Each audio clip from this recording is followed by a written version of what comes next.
crying babies looking for food. Starvation, the recipe, people subdued. When the people you trust got it in for you.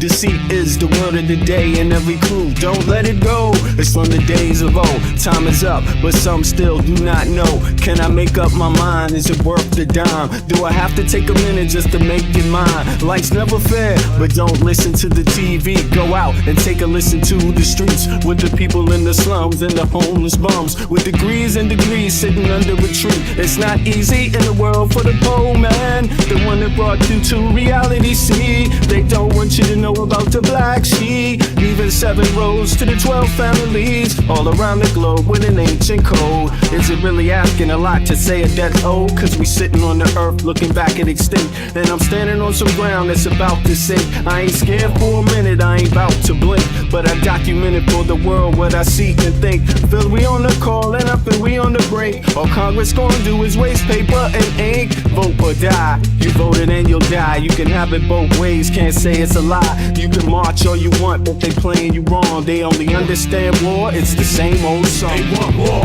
all they really want is a war. Diversionary tactic to make the big score. The diamonds in the morning, you know they want more, but they wanna keep you low, so they manifest the war.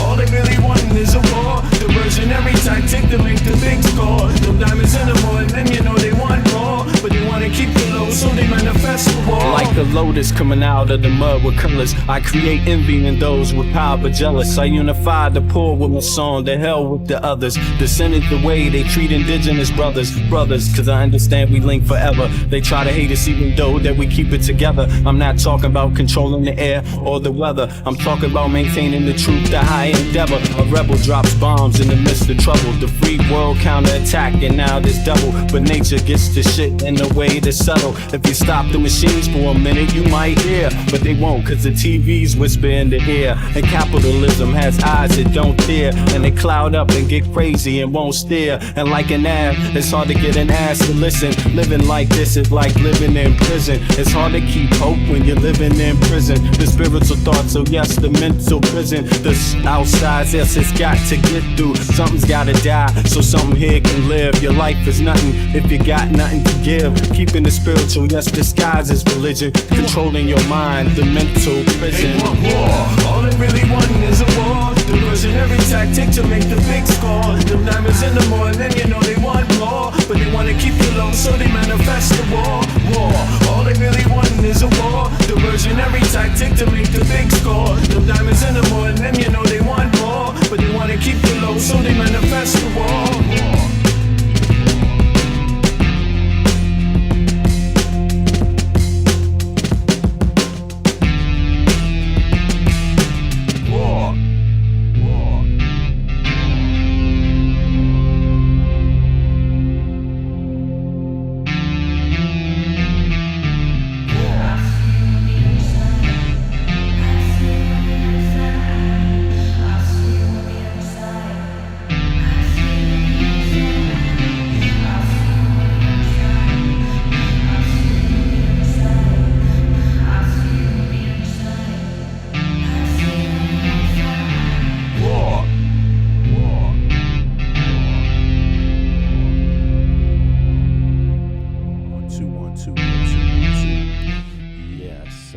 Already.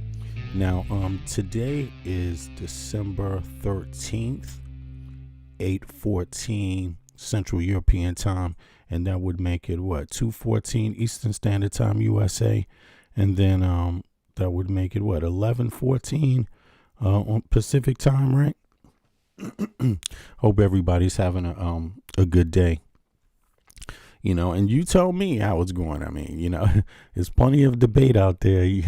That's one thing for sure. Whenever you ask people today in Donald Trump's world, you get it's horrible or you get it's wonderful.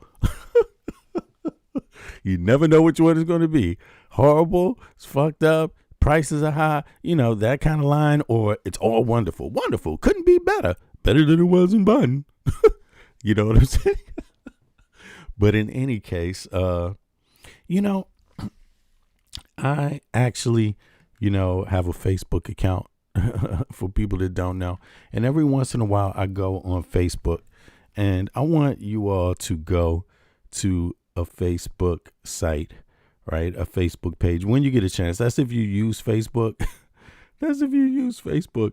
But there's someone on there, a professor that used to, I think he had his professorship, one of them, I don't know, at Howard University, DC, right? So, excuse me for not being able to give you the whole breakdown, but the Facebook page, right, is called, I believe it's Daryl, right? Isn't it Daryl? Yeah, Daryl Scott. Now, let me see here. Let me give you a little information about, Chair, Department of History, Geography, and Museum Studies at Morgan State University. He worked at Howard University. He worked at University of Florida, right? And let me see here. He also worked at Columbia University, studied at Stanford University, studied at Marquette University. Now, let me just show you the Facebook page so you can go there too also. Let me see here. Y'all see that? Can y'all see this? Hopefully you can see this. Let me see. Right there. Can y'all see that?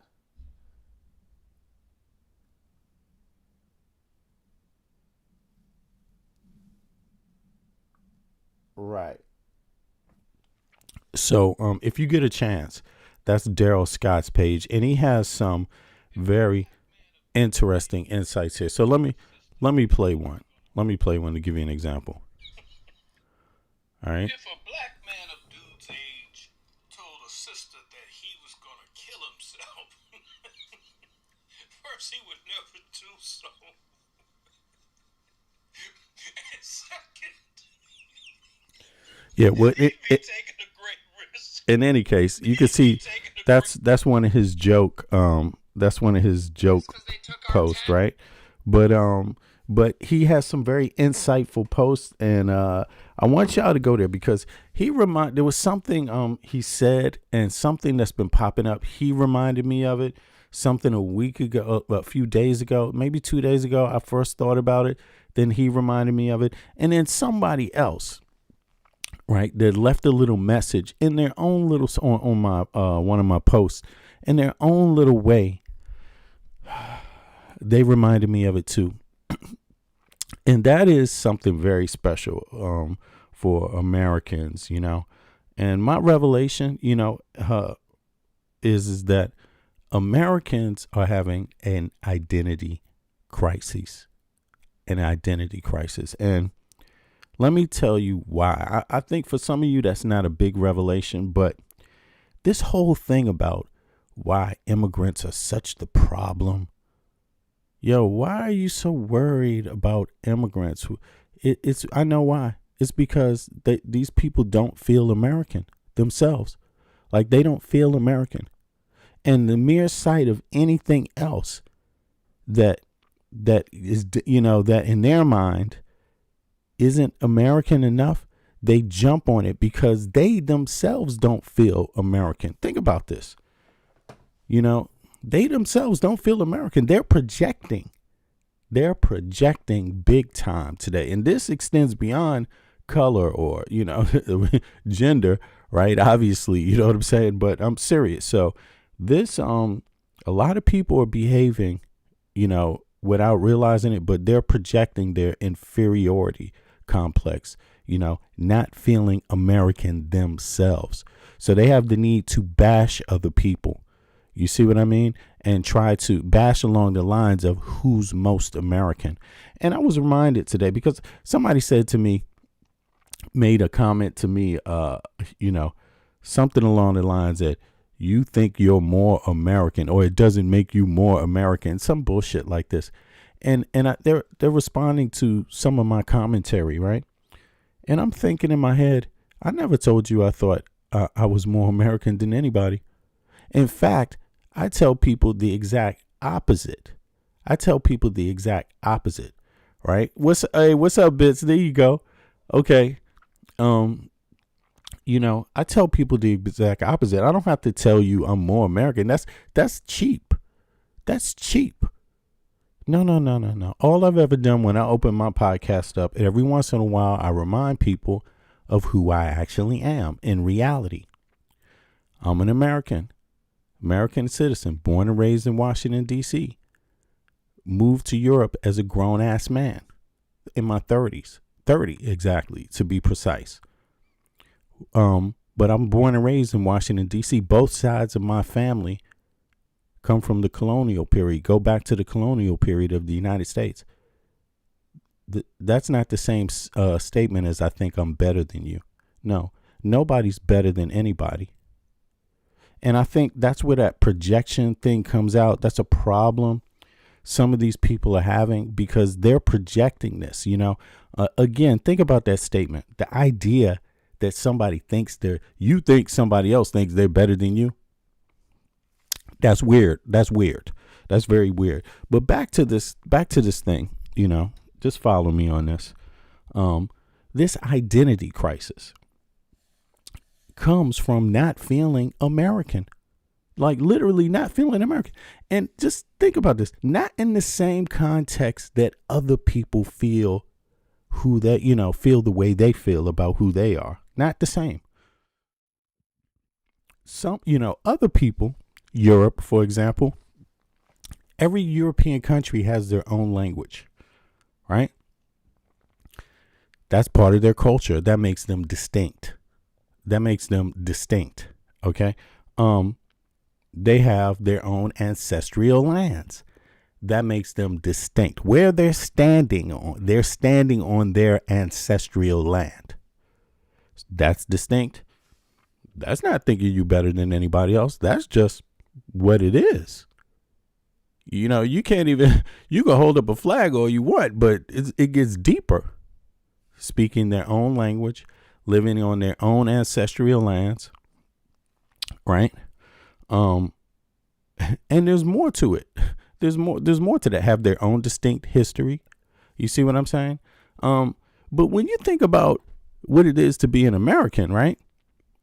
I can see where the identity crisis comes in at and why it becomes important to poke on other people and to try to tell other people they don't belong here. It's because of the identity crisis, because you don't speak your own language. Most Americans don't speak their own ancestral language, their ethnic language, their language from their immigrant families. Most Americans don't speak that anymore. Some Americans do when they're speaking English. There are some descendants of the English in America that speak English, but most Americans, and that includes everybody, that extends across all color boundaries, it doesn't matter. Most Americans don't speak their ancestral language. So this is where I think a lot of this MAGA projection comes into play, because in the back of their mind, they know they're fucking immigrants.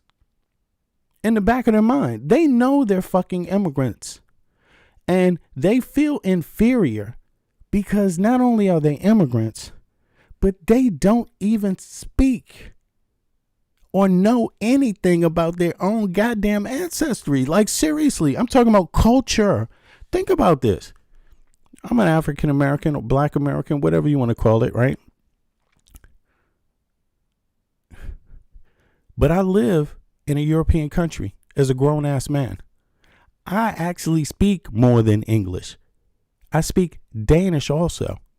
Right? Because that's the language of the land we live in. It's called Denmark. It's been called Denmark for 1,000 fucking years. You see what I'm saying? No one's projecting here what it is to be Danish. You see what I'm saying? No one's going in the back of their brain. There are plenty of people that are immigrants. And guess what? Most of the immigrants speak Spanish, but all the immigrants don't look one way. Some of them look just like Danes. Some of them don't. Some of them you can look like any type and be an immigrant here. But in Denmark, when you're speaking Danish, you're speaking a very old language, a language that's been here on this land for a long time. When you're an American, that's not what you're doing. That's not the same thing.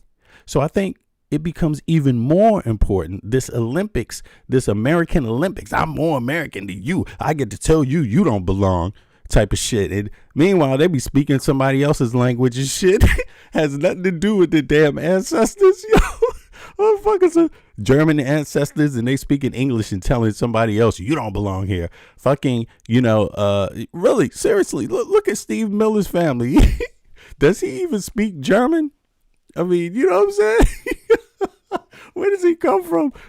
I mean, you know what I'm trying to say? You see what I'm trying to say? I don't know. I'm just saying, you're not in your ancestral land. That's for one thing for sure. Whatever you're speaking, you are 90, so many of you, if you're not Native American, you are not in your ancestral land. Okay, first of all, when you're dealing with Europeans, that's not what you're dealing with. That's not the same thing. A French man is in his ancestral land. A Danish man or woman is in their ancestral land. You know what I'm saying? You ain't going to talk shit about them from across the water, Donald Trump.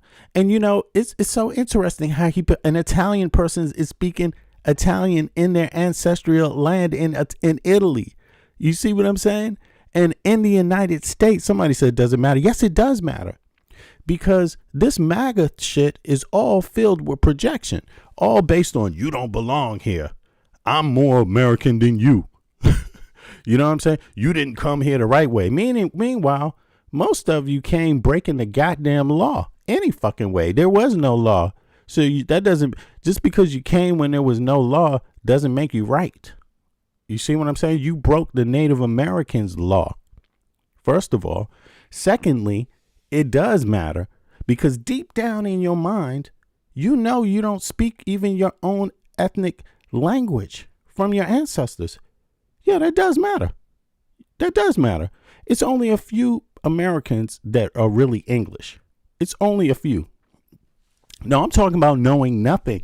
I live in Denmark and I actually know a lot about Danish history. That's what I'm saying. I know a lot about European history. You see what I'm saying? Does Donald Trump, do any of these maggots really know? You see what I'm saying? And do they even speak their own language? That's not the same thing. And when they preach to Europeans, I have to say this.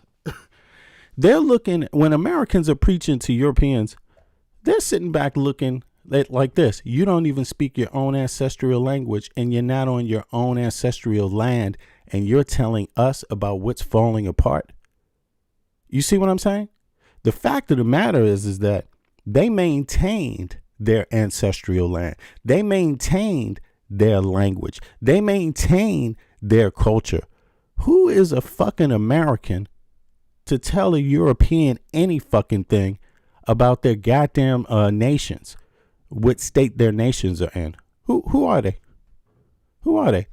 You know, you got to say that shit for the United States of America, where all of you are immigrants mostly, and none of you speak your ancestral language and got some nerve talking to other people like that. You know what I'm saying? And it doesn't even matter if it's Europeans you're talking to or anybody else. Anybody else. Anybody else.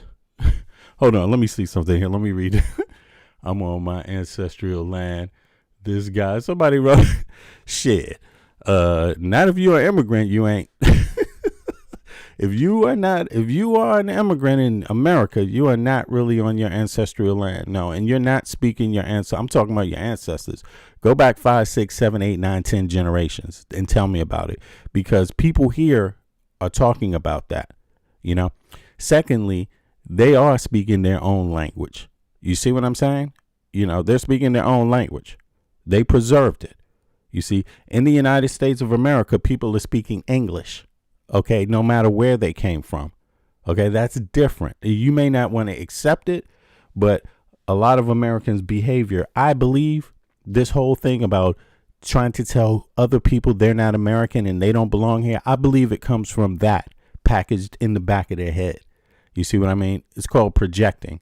You see? So I think that pretty much explains a lot of it. You know, a lot of projection, a lot of insecurity, you know.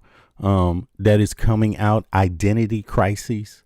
And here's the thing, because it's really a monstrous kind of thing here, you know, how people's identity are built, you know, and when your identity is built first on your nationality, that's where it always goes wrong. Your identity is supposed to be built firmly on your human being, and you can be a human being anywhere. Yeah. That should be. And what kind of human being are you? Are you a decent human being? Are you a nice human being? Are you a human being that, treats other people fairly? Are you a decent human being? You see what I mean? Like, that matters a whole lot. But when you don't have that, people really start digging down and trying to, cling on to something else. Your nationality, let me tell you, your nationality is very simple. Your parents fucked and you came out. That was luck. Okay? That had nothing to do with you. You didn't do anything to get that. That wasn't any hard work. That's not a sign of intelligence. That's a fucking animal biological function. What the fuck? You know what I'm saying? And if that's all, I'm just saying, really. That's what it is. And if you clinging on to, I know you're clinging on it. If you don't understand my message, I know you clinging on to it. I know you are, because it's called projection. It's called projection. Deep down inside, you don't fucking feel like you're American. So you try to tell other people that they can't be. It's exactly that. It is exactly that. And you don't speak your own ancestors' language, and you're not standing on their land. And you know it deep down inside, and it fucks you up. It makes you a nasty person. But it shouldn't make you a nasty person, because you're still a human being. You're still a human being. And you can meet everybody else on that equal human being level unless you're a piece of shit, which you likely are. A lot of you fucking are. But you still have that chance to meet everybody for the real person you are, not the phony one. Not the phony one. You see what I mean? Start learning how to meet people as a human being and not the phony one you are. You see what I mean? Because you can't hide things like that. Other people in Europe, in Denmark, they're speaking Danish. They preserve their language. They work on that. In Germany, they're speaking Germany. They're preserving their language. They work on that. Okay? That's what they've done. They've maintained their language and their culture. Okay? You see what I'm saying? That was something they were interested in doing. They're standing on their ancestral land. That is something they were interested in doing. What are you? So you're really no better than anybody else. And you should never come out of your mouth and try to tell somebody else what an American is or what you have to do to be an American, because you're likely not shit either. Okay? Like, really. Stop your projecting. Stop hiding behind something you're not. A mask. Franz Fanon wrote about that, and it's ugly on all people. The mask. Okay? So, the wretched of the earth. How somebody's brain is composited. Their character is put together in pieces like little Frankenstein pieces. I just take a little over here and stick it there like a little monster doll. Take a little here, boom, throw that together. Voila, American. A little bit of this, a little bit of that. Come out Frankenstein. Master, why did you make me? Anyway. I think, I'm serious. And I've seen it, and I'm going to tell it to you every fucking day because it is so fucking true. And the people that don't like this message, it's because it's fucking true. It hits you in the goddamn heart. It hits you in the fucking heart. Okay? You feel insecure about being American, so you want to challenge everybody else on their Americanness. That's what it is. You're projecting because you're not on your ancestral land. You don't speak your ancestors' language. You're basically a Mr. Potato Head put together with a bunch of monster pieces. You're an experiment. Okay? You're an experiment. That's what you are. And a lot of you, most of you, even me, you're only an American because two creatures fucked and popped you out. You didn't work for it. Okay, it's a biological function. You didn't take a test to become it. Actually, do you even know anything about American history? A lot of Americans fucking don't. A lot of Americans fucking don't know a lot about their history. I'm just saying it. I'm just saying it really. It is what it is. But hey, and it explains it because a lot of you don't go to fucking school. You know, a lot of you don't educate you. A lot of you are fucking illiterate.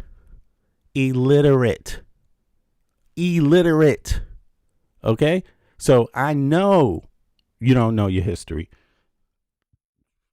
And that is, you know, that's part of the whole dynamic. Now that I got that out there, I think this might be the best opener I had. You know, that's a real reflection right there. This identity crisis Americans are having that's making them act out and want to kick people out and tell people who's American and tell people who legally came here. Don't you understand how fucking stupid you sound when you do that? Everybody else is sitting back.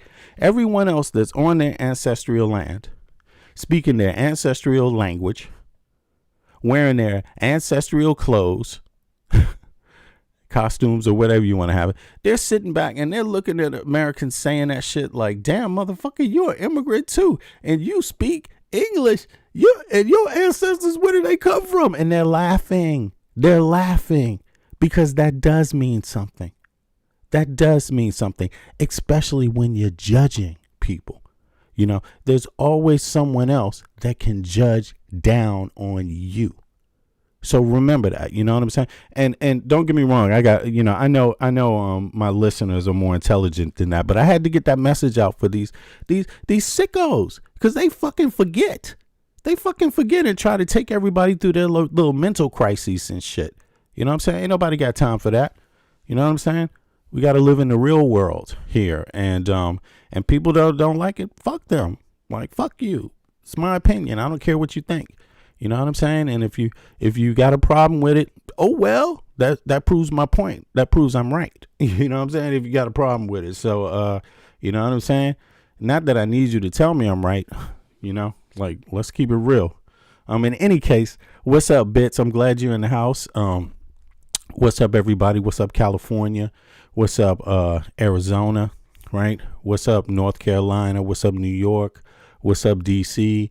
You know, what's up to the U.S.? What's up, South America, Colombia, Venezuela, Brazil, right? Argentina, Chile.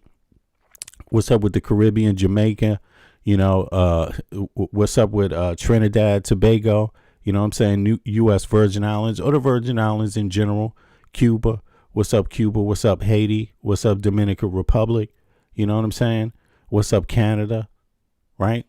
What's up, Germany? What's up, Sweden, Norway, Holland, the Netherlands, Britain, UK, Ireland, Scotland. What's up? What's up, everybody? I hope everybody's doing good today. And I hope, you know, we can straighten things out. Now, yesterday I left off, you know, saying that I thought it was really important for Americans, particularly, not, you know, because a lot of Americans listen to my show. It's like 60%, right? You know, or a little bit higher, maybe 80%. But, you know, a lot of Americans don't know what's really going on outside of the U.S. because legacy media, not that they're not interested, legacy media doesn't really tell. And I watch legacy media, so that's how I know, you know what I'm saying? But I also watch European news, right?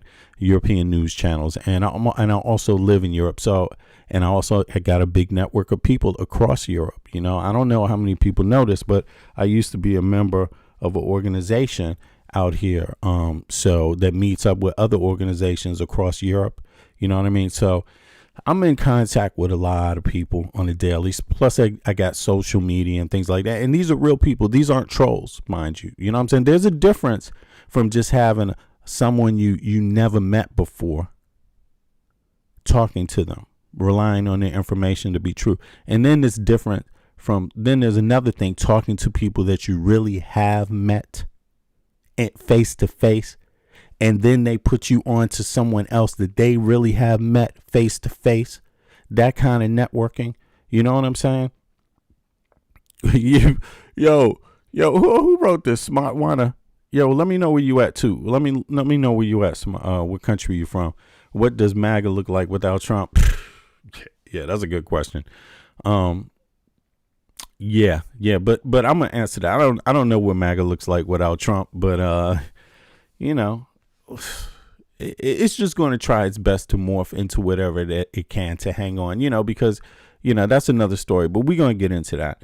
But I'm really blessed to have a big network of real people, like real people. And don't get me wrong, there's a lot of people, that watch my program. I don't know them personally. I've never met most of the people that watch my program. Some of the people, a few I do know, obviously, more than a few, but most in the tens of thousands, nah, you know what I'm saying? I know like maybe 20 to 50 people, maybe 100 in real life that watch my program that I've met in real life. I believe something like that. I know a lot of people now, don't get me wrong. And I'm talking about face to face, and I'm more than hundreds, like many, but having said that, my experience has been one that I've learned a lot, and I've gained a lot of knowledge through meeting real people. You know what I'm saying? That also are pretty serious and active. You know what I mean? And of course, like to stay in the know. And Dwayne, right? Daryl, the guy that I showed you, the professor, he's one of them. So if you don't mind, go check out his Facebook, and I'm sure he will, you can just follow him. He has some interesting insights right now about Trump. Now, what is Trump? What would Trump be? What's MAGA going to be without Trump? I don't know, but I think the bigger picture for me is, what is the United States going to get over? What's it going to do about this identity crisis? Like, is the United States going to keep it real about what it is and who they are? You know what I'm saying? Because I think that's the root of the problems. People in America, they don't, Americans themselves do not honor other Americans. Yes, I'll say it again. Americans. Oh, we're going to check out Candace's crazy ass. That's for sure. I'm sorry. I see somebody chat. I'm almost done with the commentary, but this shit is crazy. Candace Owens.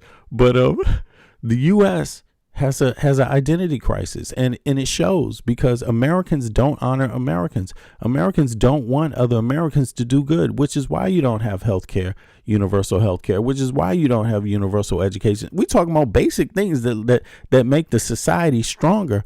You don't have it because all Americans, they have an identity crisis. You go to Ukraine, all Ukrainians are like, of course, everybody needs to have an education, shit, and healthcare. Of course. Why? Why is that? Why in Denmark are they like everybody? Of course, everybody in Denmark. Why do you think that is? It's because they're not having an identity crisis. That's why it is. You see, and it's only in the United States of America where these people will sit back there and try to deny, be happy that another American doesn't have education, be happy another American doesn't have health care, be happy another American doesn't have an equal shot just at the basics. They will fucking be happy about it. You see what I mean? Because they don't honor citizenship, because they have an identity crisis. You know what I mean? They don't know what the fuck a citizen is in another country. They don't realize, no, a citizen literally means you're a citizen. You have a passport, you live there. This is the country, your country now. And then the ethnic part of it is this is where it gets complex, is the ethnic part. The ethnic part, like most countries, should mean your ancestors come from there, right? You've been in the country 10, 5 generations, 4 generations, 10 generations for some 20. You see what I mean? If you go back, way back, like my family, you know what I mean? Now, it should mean like you honor that part. You honor another person that's family goes back that far. You honor it 100% without question. It's supposed to mean that. But that's not what it means in the United States of America. In the United States of America, your family can go all the way back and they will say, fuck you, live on the street, motherfucker. I don't honor anything about you. That's what's going on in the United States of America. That's an identity crisis. That's an identity crisis. That's when you don't know another American from another. You see what I mean? And like that is really crazy. That's a very interesting phenomenon because like I said, that's not what's going on in Europe. French people speaking French. They standing on their ancestors' land and they want all French people to have fucking health care. They want their language to survive. They want their culture to survive. Danes want their people to survive, their language to survive, their culture to survive. Americans don't want their people and their culture to survive. So a lot of them are still trying to figure out what the fuck it is. They like, what the fuck? What is American? You know, what is it to be an American? If you ask them, what is an American? You might, you don't know what the fuck the answer might be. And that is crazy. So what I suggest is, why don't you make American about being a human being? Why don't you make it like that? Just being a human fucking being. How about that one? How about that one? Learn how to be a human being because you ain't better than nobody else. You're not. You know, like really, I really hope people in the United States go to that one after this MAGA moment is open. You know, like do something correct a wrong that has been done.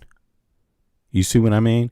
And because that is definitely a problem in the United States of America, the fact that has never been honest. Look at the 14th Amendment. I mean, they had to make a 14th Amendment just to force people to just to be accepted as fucking citizens in the country they're born in, their parents are born in, maybe their grandparents are born in. You have to make a fucking law just to make people accept that. Meanwhile, other people, they just accept, we just accept you. That's an identity crisis. And the U.S. is really facing that. Look, even the MAGA they don't even want MAGA people to survive. They're not like honoring each other. That's just what I'm trying to say. Look, this is the only political party in the world that is anti themselves. Like, what the fuck? I've never seen that before. You know, we're voting for people that don't want us to have health care. That's what we're going to fucking do. You know, who the fuck does that? You know what I'll do? I'm going to vote for somebody that doesn't want to make education more accessible to me because by golly, I like living in this fucking trailer park for 3 generations. Like, this is what people are thinking. And they would do that instead of say, you know what? Meanwhile, while they vote for somebody that doesn't want them to have education, the one thing they worried about is an immigrant. Because they got to run up and find that immigrant and say, God damn it, I don't have shit, but I'm going to tell you something. You're not American. Get out of my country. It's like, God damn. Is it really like that? It's really like that. It's really like that. And I hope that after MAGA is dissolved, I hope it turns into that one. Just be a human being. God damn. Is it really that fucking confusing? But in any case, y'all, I'm sorry I had to say this, but I have to say this. These are my real reflections. I'm telling you. And I have to tell you this too. I have a tendency to be spot on about some deep reflections too. Like, don't try to laugh it off just because I'm laughing. Don't try to laugh it off. My message might be deeper than what you can fathom right now. Like, for real. You know, and I hope for the people that it hurts, I hope it hurts enough that you go home and think about it. Think about it for real. Think about how you've been misbehaving. Think about that, because believe it or not, everything you have can be taken from you. Believe it or not. And it is being taken from you, and your gun ain't going to stop it. You know why? Because it's not your gun. You one person with a gun, man. You ain't shit up against a machine. The law is going around telling you ain't shit. Look, they're taxing you right now. Like they was taxing you in Biden, but they just cut your health care off. Did your gun stop that? Nope. Your gun didn't stop that. You didn't bust a shot for your goddamn health care. You ain't gonna bust no shot. Just shut up. You're helpless. Okay. You are in a machine and you bow down to that fucking machine. Like, that's what's going on. And You know, as long as you want to sit there and think that it's okay that somehow your identity is based on what? What is my identity as an American based on? What is it? What is it? What is it based on? As long as you basing it on something phony, you'll never get to the part where it's based on being a human being and where it's based on equality, justice, fairness. Healthcare? Should healthcare be accessible to everybody? That's fairness. Should education be accessible to everybody? That's fairness. As long as you're not there, you're really not much in the history books, to be honest with you, because a lot of other civilizations and people have lasted longer. And I live in one of them. Okay? I'm telling you. You know what I'm saying? I'm just telling you, as an immigrant myself to this nation, I'm just telling you. You see what I mean? It's a fact. You see what I'm saying? You know, the intelligent people will get this message. The intelligent people will get this message because you already base your Americanness or your character, your existence, you know, who you are, on being a human being, on fairness. You see what I mean? The people that don't base it on fairness, you know, they will be sore tomorrow. They will be hurting, you know, they're going to be hurting. But in any case, back to Candace Owens. Somebody said Candace Owens. You're right. Candace Owens, we're about to go into that. And as a matter of fact, let me see. First is Donald Trump and these goddamn pictures because, you know, of course, it does what it does with Trump. There's loads of pictures. And then this shit, but Epstein files might only be about Trump, actually. You know, wouldn't that be a kicker? You know what I'm saying? When they open it up and you realize not only is he in the files a lot, but it's all about him. Like him and his family, it appears. And so let's just bring this one up. Let me see. Can I pull this out real quick? Let me see. Is it there? All right, let me see. Where can I get this at? Boom. Let's go. Breaking on Ana Cabrera reports new Epstein records. House Oversight Democrats dropping more pictures from the Epstein estate. Photos that show powerful men in Epstein's orbit, including President Trump and Bill Gates. What more we're learning this hour. Damn, Bill Plus, Gates? A new threat from the Trump administration against Venezuela after seizing an oil tanker. How this whole situation could further escalate, according to one White House official. And Kilmar Abrego Garcia freed from federal detention. But is his legal fight over? Where his case goes next.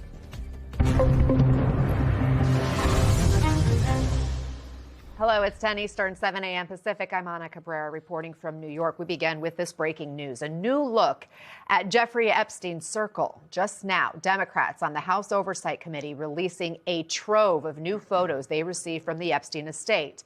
The photos show the powerful men who moved in Epstein's orbit, including a photo of President Trump with unidentified women, and others featuring former President Bill Clinton, Bill Gates, and Steve Bannon, along with Woody Allen, among others. House Oversight Democrats provided very limited information on the situation surrounding these photos or when they were even taken, and none of the images are evidence of wrongdoing. Let's go right to MS Now senior Capitol Hill reporter Ali Vitale, our Justice and Intelligence reporter Ken Delanian, senior legal reporter Lisa Rubin, and former federal prosecutor Barrett Berger. Ali, what more can you tell us about what's in this release and how Democrats receive them?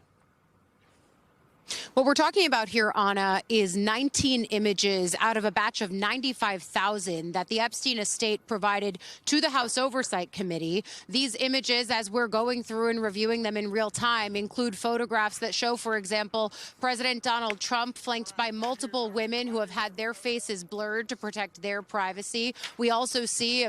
Do you all think these are, do you think any of these are victims? Are these victims right here? Has anybody heard about this?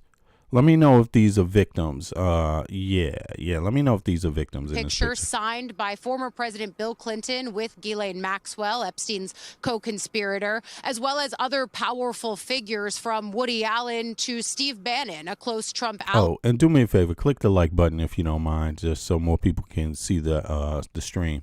who was previously a Wall Street executive. That's just an example of people who we're seeing in this new drop. But again, it is a drop in the bucket in terms of what the committee is currently going through. Now, my understanding, according to my sources that I've been talking to this morning, is that the committee got this new batch of documents this week, again, pursuant to a subpoena from the estate, and they are going through these in real time. What we're lacking here, Anna, is any context on when these photos were taken or what the conversations were around them, because these images stem from photos that were in Epstein's emails or in his computers. Those were things that the subpoena directly... Wait a second. Let me just see that picture real quick.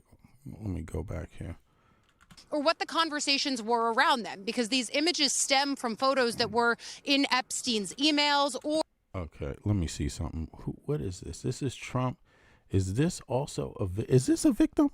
This is on an airplane. Is this, who is this? Does anybody know who this is? I mean, obviously they block. Is this supposed to be a victim? That's what I'm saying. Is this supposed to be a victim, or are they just blocking the identity for some other reason? They are all adults. Adam Francisco showed original photo. Oh, really? Ah, okay. Okay. Let me see here. All right, let's go in. Or in his computers. Okay. Those were things that the subpoena directly asked for. It was specifically asking for all videos and still photographs from the Epstein estate. So for Lisa Rubin, it's a question of going through what that subpoena might encompass. And then for us on the Hill, asking if the committee is going to amend or issue a new subpoena to try to get some of the email context somebody around said, these. Do they look like young girls? Well, with their face blocked out, it's hard to tell. But, you know, they can easily be, you know. But in my view, if you don't see their face, it's kind of difficult to really tell how old they are. But, you know, would you be surprised if Donald Trump was taking pictures with little girls? Would that surprise you? I mean, you know, it wouldn't surprise me. You know, because apparently, you know, he himself says he likes them young. I mean, what the heck? But the question is, for you, the question is not, would he be around young girls? Of course he would be around young girls. The question is, how young for Trump? That's the question. Like, so are they, like, look, Adam Dershowitz sat up there and tried to argue that 17 isn't that young. You know what I'm saying? That's literally like 17. He tried to argue that that's okay. Now, if you talk about the legal age, in some states it might vary, right? But the bottom line is, like, he's not even trying to hide it like he doesn't like young girls. But the question is just, how young are these? You know, I mean, are they 18? Are they 17? Are they 19? Are they 16? He's been alleged, you know, one person alleged that he sexually assaulted her when she was 13 years old, 13 or 14, 4 times. So I wouldn't be surprised, but if they block out the face, it's hard for me to see it. You know, it's hard for me to know. Photos, because again, we don't know when they were sent, to whom they were sent, or even what was said about them. But that is the open question. And apparently they say these aren't the worst. The House Oversight Committee said these are not the worst at all. They're holding the worst. You know, they're saying that these are just the ones they could release without any real, you know, work.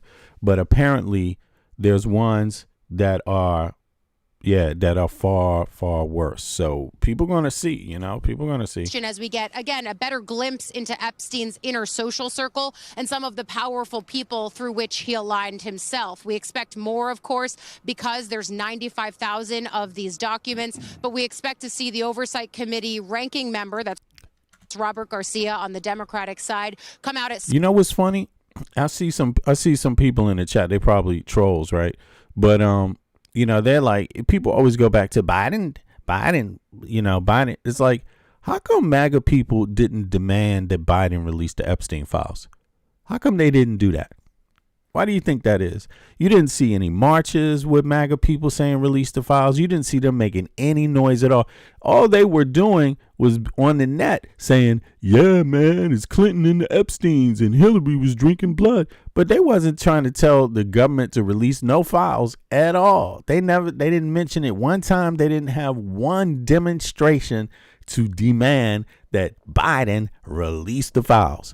And now that Trump is president, they want to talk about Biden. oh, Biden, how come he didn't release the files? Because you didn't demand it. Okay. And now that you see Trump is all in these pictures, you still don't want to talk about Trump. You know, none of them was underage. It couldn't be that. You know what I'm saying? Who defends a person like Trump? If you weren't there, you don't know. So why would you say none of them were underage? How the fuck do you know? What the fuck? You been hanging out in Palm Beach and shit with the rich folk or some shit? Like, you're not invited to the party. How would you know? How would you know? They don't accept people like you. You're poor. Come on, man. They ain't got time for you. They already got somebody to cut their grass. What the fuck? Some point during this vote series, because the House, of course, is in session. And that is the next question that I and I think others will ask, which is... They don't need another grass cutter, okay? We see this now, but what's still coming? Yeah, stay with me here, Allie. What the fuck? You gotta let somebody ride with these allegations. You don't defend them. None of them were underage. Like, what the fuck? What the fuck? I would never speak up for Trump like that. What you talking about? This dude got somebody saying, yes, he did when I was 13. What are you talking about? None of them were underage. It's crazy, man. I'm really, those are the bots. Those For the first time in 13 That's the years. trolls. These must be the Trump family trolls and shit getting paid to be on the internet or something. It's crazy. I don't get it, you know. Either that or MAGA people really do defend pedophiles. I mean, they do. This is what a lot of people are saying. Like, no, they just defend pedophiles. They accept bad behavior towards women. Like, they're anti-women. They're misogynists. And maybe it isn't bots. Maybe they just that's how they really think, you know? These photos are really disturbing, and I know we've put some out today. There are many others, and some of the other photos that we did not put out today are incredibly disturbing. Hold on. Somebody said you can speak Danish, become Lutheran, and eat all the rye bread you can. Most Danes will never consider you Danish. Go back home, my brother. We're waiting. Man, you better shut the fuck up. Yo, let me I'll just unblock that comment because I could see you guys didn't see that. Listen, you're a little confused, my brother. Okay, and let me tell you, maybe you ain't my brother. I'm gonna be honest like that because I myself don't consider people that don't really shed blood and really do things in real life my brother. You gotta be real. You know what I'm saying? That's how I keep relationships. I like having real ones. But sir, okay, because I don't know you, you know, it's not about Danes accepting me as Danish. See, that's another thing. That's that identity crisis you having in your head. I'm not over here trying to get a Dane to see me as Danish, you jackass. What the fuck is wrong with you? But I still speak Danish. Okay? You're fucking stupid. Okay? You know, I'm American. Okay, what the fuck is wrong with you? You know what I'm saying? I'm not trying to. I don't spend my day waking up trying to say, oh, how can I be more Danish? Like, what the fuck are you talking about? I'm me. I'm the person I am. I just speak Danish and live in Denmark. What the fuck? You don't understand that? What the fuck is wrong with you? The American embassy is right up the street. It's 10,000 other Americans that live here. Learn about your fucking countrymen. We're all over the world. God damn you. Wake up. Wake up. And we're all still American. Okay? We're no more. You're right. And Danes don't want us to be fucking Danish. They're not pressing us to be Danish. They don't want us to be Danish. But I'm going to tell you something else. You can. You are. I know plenty of Danes myself. Let me tell you that. I know plenty of Danes. Obviously, I live in Denmark. And I do know plenty of people that come from other countries, are born here.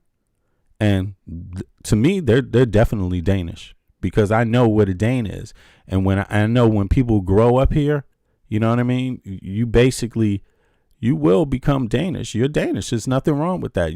The customs are Danish that you learn. The language you speak is Danish. The food pretty much is Danish. I mean, there's a lot of people like that too. You can't count them out. But I don't think it's fair to say Danes are all the same. You know, when you say they, you make it sound like they all have one, like there's only one political party, one type of Dane. You see what I mean? And that's not cool to do. That's not actually cool to do. Just like there's not one type of American, there's not one type of anybody. There's different people. The U.S. is a big country. Canada is a big country. There's different languages in Canada. There's English and French. They're still Canadian. Then there's natives, right? Then you have, so there's different parts of Canada, different types of Americans. There's also different types of Danes too, man. There's some that come from the capital city. They're not like the ones that come from the other side of the country, and they're not. But they're still Danes, but they're pretty different. They don't all have the same exact things that they like, music that they listen to, culture. They can be a little different, but they have national songs.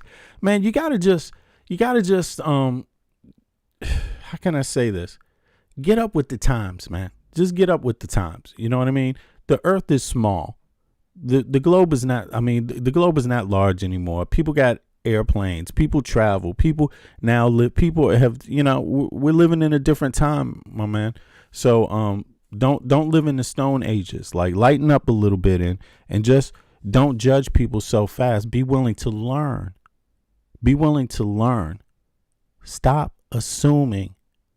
Go out in the world and learn yourself. Stop fucking assuming, because that keeps you trapped inside of a bubble, man, and it ain't helping. It's not helping. A batch of Epstein photos were secured by the House Oversight Committee, even though, like all House committees, right, it's under Republican control. The Republican majority's hand has been forced to some extent, both by the toxic politics of Epstein and quite deft maneuvering of the Democrats on that committee, including ranking member Robert Garcia of California. And Congressman Robert Garcia joins me now. It's good to have you in the program. I want us to just follow. Somebody said the earth is small. Let's send all the blacks to Pluto. Oh, okay. I guess what? Well, I just hide you from my channel, you stupid pig. Anyway, see, racism is not special, by the way. I just want to let people know that racism is not special. It's not something that makes you intelligent. It's not something that's unique to any type of people or person.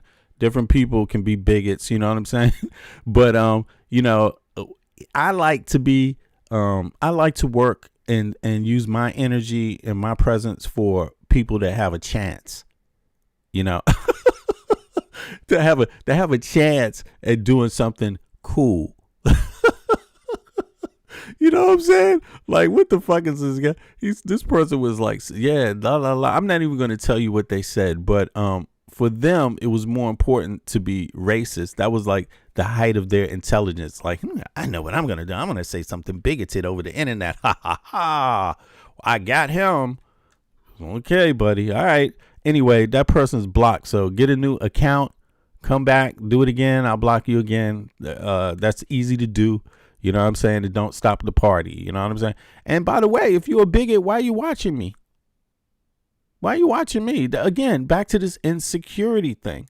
You see what I mean? Like, if you're a bigot, why are you watching me? Go watch somebody you like. Go watch somebody you approve of. Go watch somebody that looks like you, got the same eye color as you, got the same nose as you, got the same lips as you, got the same bank account as you. Why are you here? What the fuck? I don't usually watch people I don't like. Like, damn, that's deep, yo. Follow up with the thing you said this morning, which I think has been haunting all of us all day, about some of these are very disturbing. Fucking Americans or a troll, one or the other, yo. No, it ain't Americans. It's the trolls. It's the trolls. I wonder if you can just elaborate what you mean by that about disturbing, because we're talking about Jeffrey Epstein here.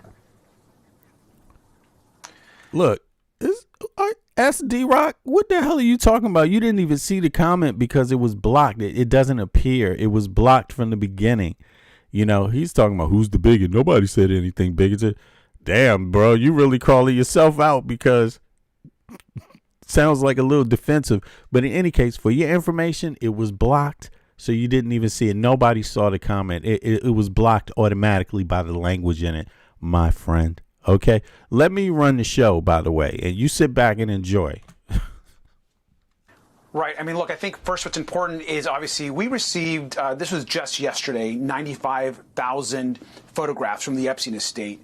We were able to put out so far probably about 75 to 80 photos throughout the day today, many of which you've seen. A lot of the public has now seen, which is incredibly important for transparency. And our intention is to put out as many of the photos as possible while protecting, of course, the survivors. Including in the photos are many photos of women and many photos that are disturbing and that need to be redacted and that we need to think through very carefully in how those are presented to the public. Because at the end of the day, the most important thing is that we protect the survivors. And I've personally met with numerous survivors, both individually and in groups, and this is critical to the investigation. But make no mistake that beyond what folks have seen today, Jeffrey Epstein was a sick man. Ghislaine Maxwell was a monster, and the harm and abuse they have you see who that is right there, right in that picture? That's the filmmaker, right? Who this is the filmmaker. What's his name? And I used to like his goddamn movies too. I mean, I like his movies, but what's this guy's name right here in the middle of the screen? Damn, I forget his name. He's a director. He got a few different. Woody Allen, exactly. Woody Allen. Yeah, man. Woody Allen, bro. What can you say? Is no one? If there's somebody in here that's defending him, I mean, I like his films, but I ain't I'm not going to go out there on a limb for his ass and try to defend him and shit. You won't hear me say anything like, man, maybe he's just damn doing, just because he in the picture don't mean he doing anything. You won't catch me saying that. Yo, I goofed. What's up? Yo, this, what I'm saying? I know someone is about to come in the comments section and say that too. It's like, just because he's in the picture don't mean anything. Caused women and children. He's in way too many of these pictures, though. That's the problem. And they said he married his daughter. Is that it? His adopted daughter? Did he really? Or is that just some internet bullshit? Is that internet? I'm going to let this play. I'm going to look that up. And the powerful men that did that harm need to be exposed, and there has to be justice. I want to be clear that from my perspective, I agree wholeheartedly, right? That there's no transparency prerogative here that would override the protection of those who have been abused here. But I just want to get a clearer sense from you. Like, are you saying there is documentation of these abuses? That, like, in the photos, there is documentary evidence of some of the things that Jeffrey Epstein and Ghislaine Maxwell are accused of or convicted of doing? I have been reading a lot of. This man married his stepdaughter. What the hell? Oh my God. That is sick. What's wrong with this dude, man? Let me go back to this picture here. Jesus. Oh my God. This is Woody Allen. Hold on. He's coming up. This picture. Now, you see him, right? Now, it says that Woody Allen married his former partner, Maya Farrow's adopted daughter, Soon Yi Previn. Soon Yi Previn was adopted by Maya Farrow and Andre Previn, not by Woody Allen. Woody Allen and Maya Farrow were long-term partners but never married and never lived together. Allen, therefore, was not her legal stepfather. Okay, but he was a parental figure in the household. That's creepy. I'm sorry, that's really, really creepy. While in a relationship with Farrow. What? Okay, sounds like it's just about the same thing. It starts off saying, no, he wasn't the daddy. No, and they weren't in a relationship together. But then it says that they were, basically. Allen began a relationship with, hold on. Allen, therefore, was not her legal stepfather, but he was a parental figure in the household while in a relationship with Farrell. What kind of bullshit are they what's going on with ChatGPT today, man? Like, goddamn, you know what I'm saying? Like, what's going on? It's like they try to confuse the hell out of people here. Okay, Allen began a relationship with Soon Yi in the early 1990s when she was in her early 20s. The dirty old man. dirty old man. They married in 1997. I mean, this is more than dirty. This is sick, man. You can't, man. Just leave him alone. Especially, God, how you gonna be a parental figure and then married? Something's wrong with you. Like, any case, I just had to get that out there, man. You heard it. You heard it for what it is. It is what it is. He is that man. From my perspective, I agree wholeheartedly, right? That there's no transparency prerogative here that would override the protection of those who have been abused here. But I just want to get a clearer sense from you. Like, are you saying there is documentation of these abuses? That, like, in the photos, there is documentary evidence of some of the things that Jeffrey Epstein and Ghislaine Maxwell are accused of or convicted of doing? There is, in the photos, there is clearly photos of women, a variety of different, there are hundreds and hundreds of photos that we've already seen. And as a reminder, we've only seen about 25,000 of the 95,000 batch. So we've been going through the whole production in batches. But of the 25,000 photos that we have seen, there are hundreds and hundreds of photos of women, of which some of those are very disturbing. And of which some of those are horrific in nature and certainly sexual in nature. And so that's the work that the team. Whoa. Y'all hear that?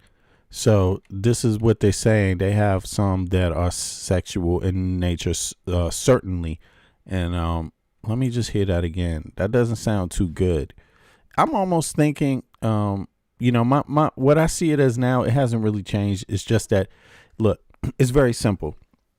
They obviously are worried about what's in the Epstein files. That that's obvious. And you wouldn't be worried if there wasn't something in there that harms you or someone you love, right? So my thoughts are, it's him, his family members, like his sons, or more. There's more, but there's definitely something in there that is harmful, that is criminal and harmful, and it's probably multiple things, not just one thing, because he would, if there was nothing there, they would have released it already. Even just all the speculation is worse. Look, if there's nothing in there, then all the speculation is worse than just releasing it. So, it's something in there. Of the 25,000 photos that we have seen, there are hundreds and hundreds of photos of women, of which some of those are very disturbing, and of which some of those are horrific in nature. Horrific in nature? And certainly sexual in nature. You see? That's the work that the team and the research team right now is focused on.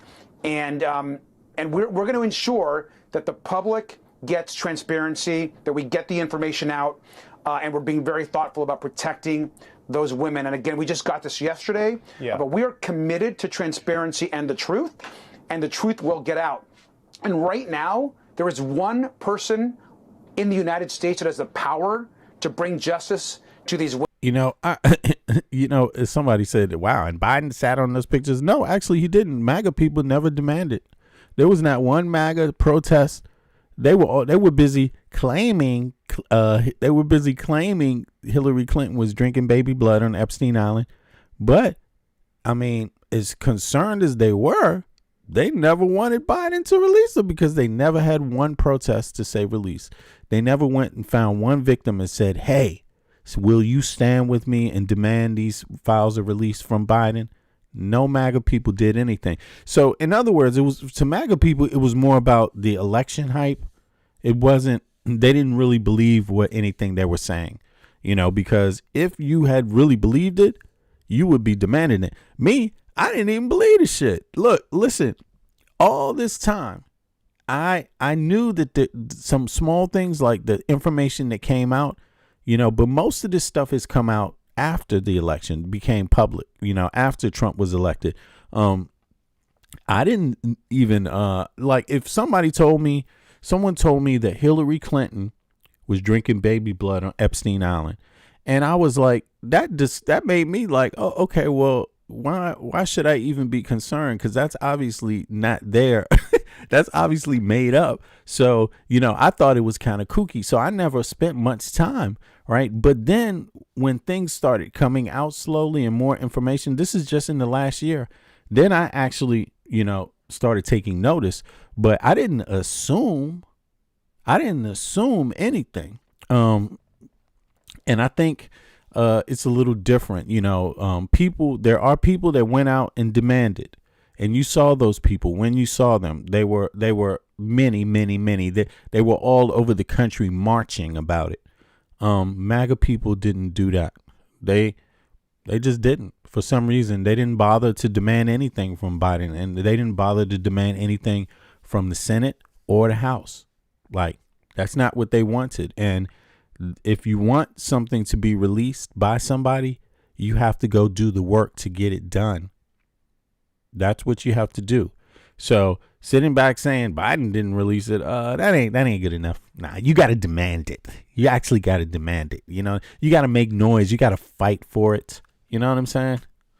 Like, women. You probably didn't even want it to come out if you ain't fighting for it. And to get the truth out, and that's Donald Trump. He should release the files today. Yeah, I mean, thank you for being a little clearer there. I really don't want to repudiate here. I don't want to, what you're saying is really true, but just, I think there's some sense, right, that people have that was any of this documented? Are there videos or pictures?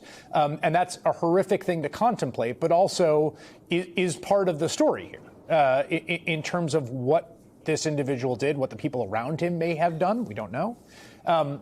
In terms of these files, these came from the estate. Now, I want to ask you something that was... Now, somebody said it's been out for years. No, I don't go to these conspiracy network things. I don't go... I don't do that. You know what I'm saying? And I think that moved a lot of MAGA, these kind of like social media websites where they, have conspiracy theories. But the problem with MAGA is that they kind of relied on the conspiracy part. I'm not saying there wasn't some information out there. Of course there was some, but the main conspiracy, a lot of it MAGA got wrong. Like MAGA was saying Hillary Clinton was drinking baby blood on Epstein Island. And where did they get that from? They got that from QAnon. They take these conspiracies a little too far. Listen, sexual assault happens. It's a real thing. Sex trafficking is a real thing. And MAGA people kind of trivialized it, you know what I'm saying? Like for their own purposes and packaged it as a political thing, a Republican, Democrat, a Biden, a Trump thing. Nah, man, this is deeper than Biden and Trump. This is about the United States of America being a secure country. And you can't be if you have elected officials, if you have Supreme Court justices, if you have judges, if you have congressional members, if you have senators and other people that are being blackmailed. So that shouldn't ever be a political issue. You should never be like, why didn't you do it? Why didn't that's over. That's done. Just release the files now. Just release the files. The election's over. That was 2024. Trump won the election. Give the election part a break. Get off of the Biden stuff and just demand that this administration that you're living through now, since you want the files, just keep asking so they can keep releasing, because you could see they ain't too fast at releasing them. The ones that said they was going to release it, the ones that said they ran on the shit. Yeah, you know what? On day one, I'm going to release that shit. They ain't even fucking released it yet. I mean, it's like, what's going on? Some people really are addicted to Biden. He's gone. He's retired. He's not around anymore. Biden's living his best life. He's not even thinking about you. He's gone, man. He can't help you. You got to deal with this administration and this Congress and this Senate and this Supreme Court right now. That's what you got to deal with. Raised by my colleague Lisa Rubin in the first block of this program, which is, she seemed to indicate that your committee has a lot of files and only a small sliver of them have been made public, that there are bank files, that there are other things. And I can't tell how much those are affirmative decisions being made by the chair, Jim Comer, how much those are working your way through production carefully. Like, how would you describe why we have seen what we've seen and why we haven't seen what we haven't seen, if that makes sense? Absolutely.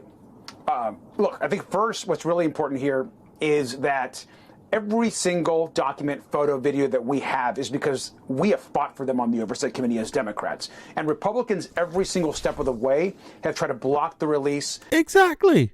They try to stop our vote on the subpoena. Donald Trump brought in members of Congress to the Situation Room, tried to stop the vote from happening on the floor. And so Republicans, Mike Johnson, James Comer, at every single turn have dragged their feet and participated in this White House cover-up. Of what we currently have, we have one batch of documents from the DOJ. All of those documents were essentially already public record. So that was already given to the public. So there's nothing new there. Of the other documents that we have, much of what we have either is already in the public record, Democrats have already put out as a committee, and we still have not put out yet fully are the bank records. Right. And I'll tell you why. We're working right now with our partners on the Senate Finance Committee, in both the Senate and the Financial Services Committee in the U.S. House. And we are carefully going through a complex system of documents, ledgers, bank statements that connect money laundering, we believe, possibly, and also information about who was paying who and where Jeffrey Epstein was receiving all of his resources from. And I'll note this one other thing. Yeah, this is big. I think, there's a lot more that's coming out of this. I mean, I've maintained that this is more about espionage, blackmail, controlling the U.S. from the outside. When Epstein was dealing with different people, he was basically blackmailing. He was letting people know, I got the goods on these people. And if you want to blackmail them or influence them as a president, if you want to influence them as a judge, or if you want to influence them as some other individual, then here, I can help you. How much money you got, And I think to Americans, that should be the main concern. Whether they're Republican or Democrat, I think that's a dead issue at this point. Because to focus on that is to miss the real threat, I think. And the real threat is that, you don't want your congressional members or any politicians or anyone that's a public official, a government official paid by the taxpayer. You don't want anybody in that being blackmailed. You don't want anybody. And I think the Epstein files, the Epstein story is like history is over 20 years. That's a lot of motherfuckers. It has huge consequences, and I just, I don't even care about Trump at this point. Of course he's in there, that's obvious, but that's, I already know pretty much that he has done. My belief is that there's definitely things in there that's going to prove Trump has done some crimes with young people, and there's going to be photographs. But I believe that's not even the special part, because intelligent people have pretty much figured out and are ready to see that. That's not the hard part anymore. I think the big deal is going to be how many other people are in there. I think that's going to be the big deal. And the big bombshell, figuring out that finding some pictures of Trump, that won't even be a bombshell. With some naked girls, minors, that won't even be a bombshell anymore, because Michael Wolff's already been talking about that a million times. And Kate, right, exactly. There's a Katie Johnson. She also did, reported Trump, did her deposition about Trump. And so that's not even a surprise about Trump. I'm just curious about who else. And I think this is what bothers me about MAGA people. They only think about the little part. They only concerned about who's a Dem. I don't give a. They always Clinton and Biden. How come Biden didn't release it? And Clinton. It's, man, can't you think of hundreds of other people that might be relevant to your life in these files? Come on, man. Get deeper. Just drop the Republican Democrat thing. Get to the titles. Is it SCOTUS? Is it congressional members? Is it senators? Is it lower court judges? Is it movers and shakers like Elon Musk? This is what we want to know. Whether they're Republican or Democrat anymore is almost not. It's just so boring. It's just so boring at this point. Now, let me see. Let me go on. They're saying that Midas Touch said that the family has been implicated. Let me see this. Let's see this one real quick. 2 seconds.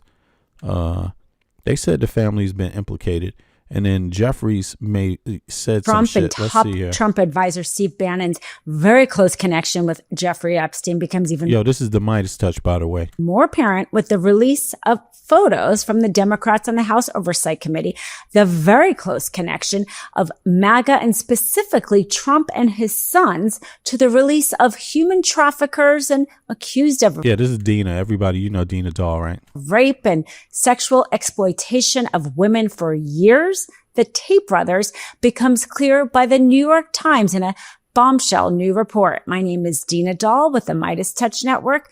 Let's get into this. Now, the timing of all of this coming out within days of each other's shows how clearly Trump and MAGA world have accepted unacceptable criminal sexual behavior by people in their world toward women.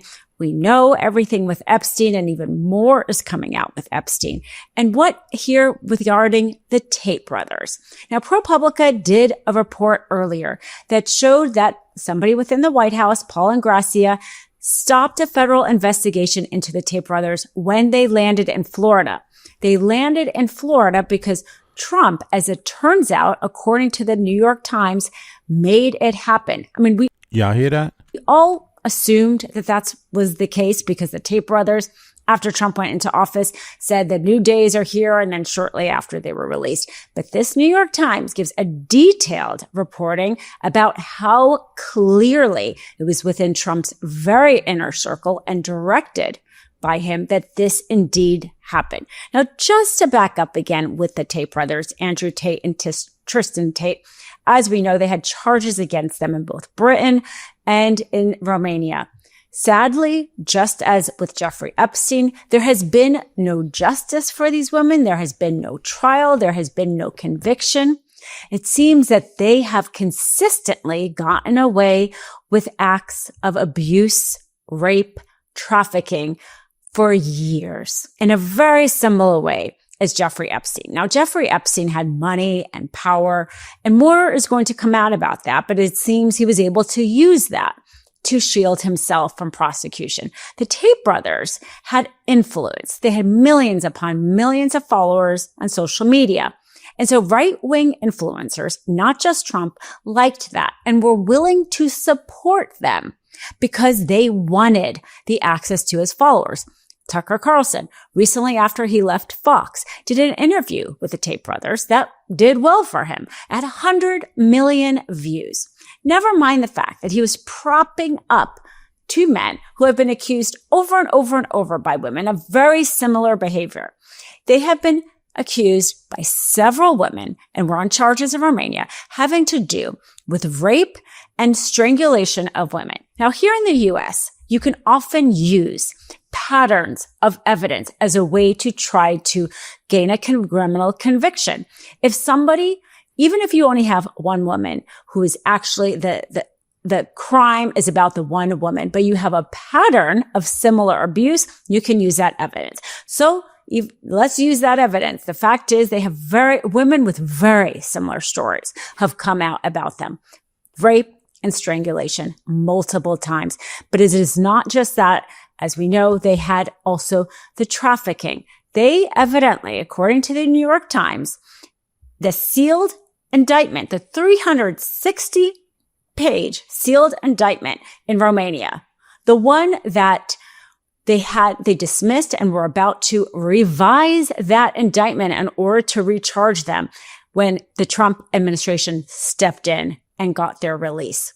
According to the Times, who saw that indictments, the Tates had tricked the women into believing they were in long-term relationships, then coerced them into pornographic work. The brothers have put them under surveillance, restricted their movements, and docked their pay if they cried on camera or broke other rules, according to that indictment. And the New York Times has... Are y'all hearing this? God damn. I didn't know this was that crazy, man. Who is this in the damn chat? Yo, man, stop. Pay attention to what the video is about, man. You're focusing on the wrong shit, okay? Anyway, anybody, are y'all hearing that, the rest of y'all? Yeah, this is somebody who's just retarded in the chat, doesn't want to yo, stop asking me dumb shit, okay? Now, in any case, are y'all hearing this? Are y'all hearing this? Let me see. Let me go back a little bit. Here. Eyes that indictment and this is damning. Or to recharge them when the Trump administration stepped in and got their release.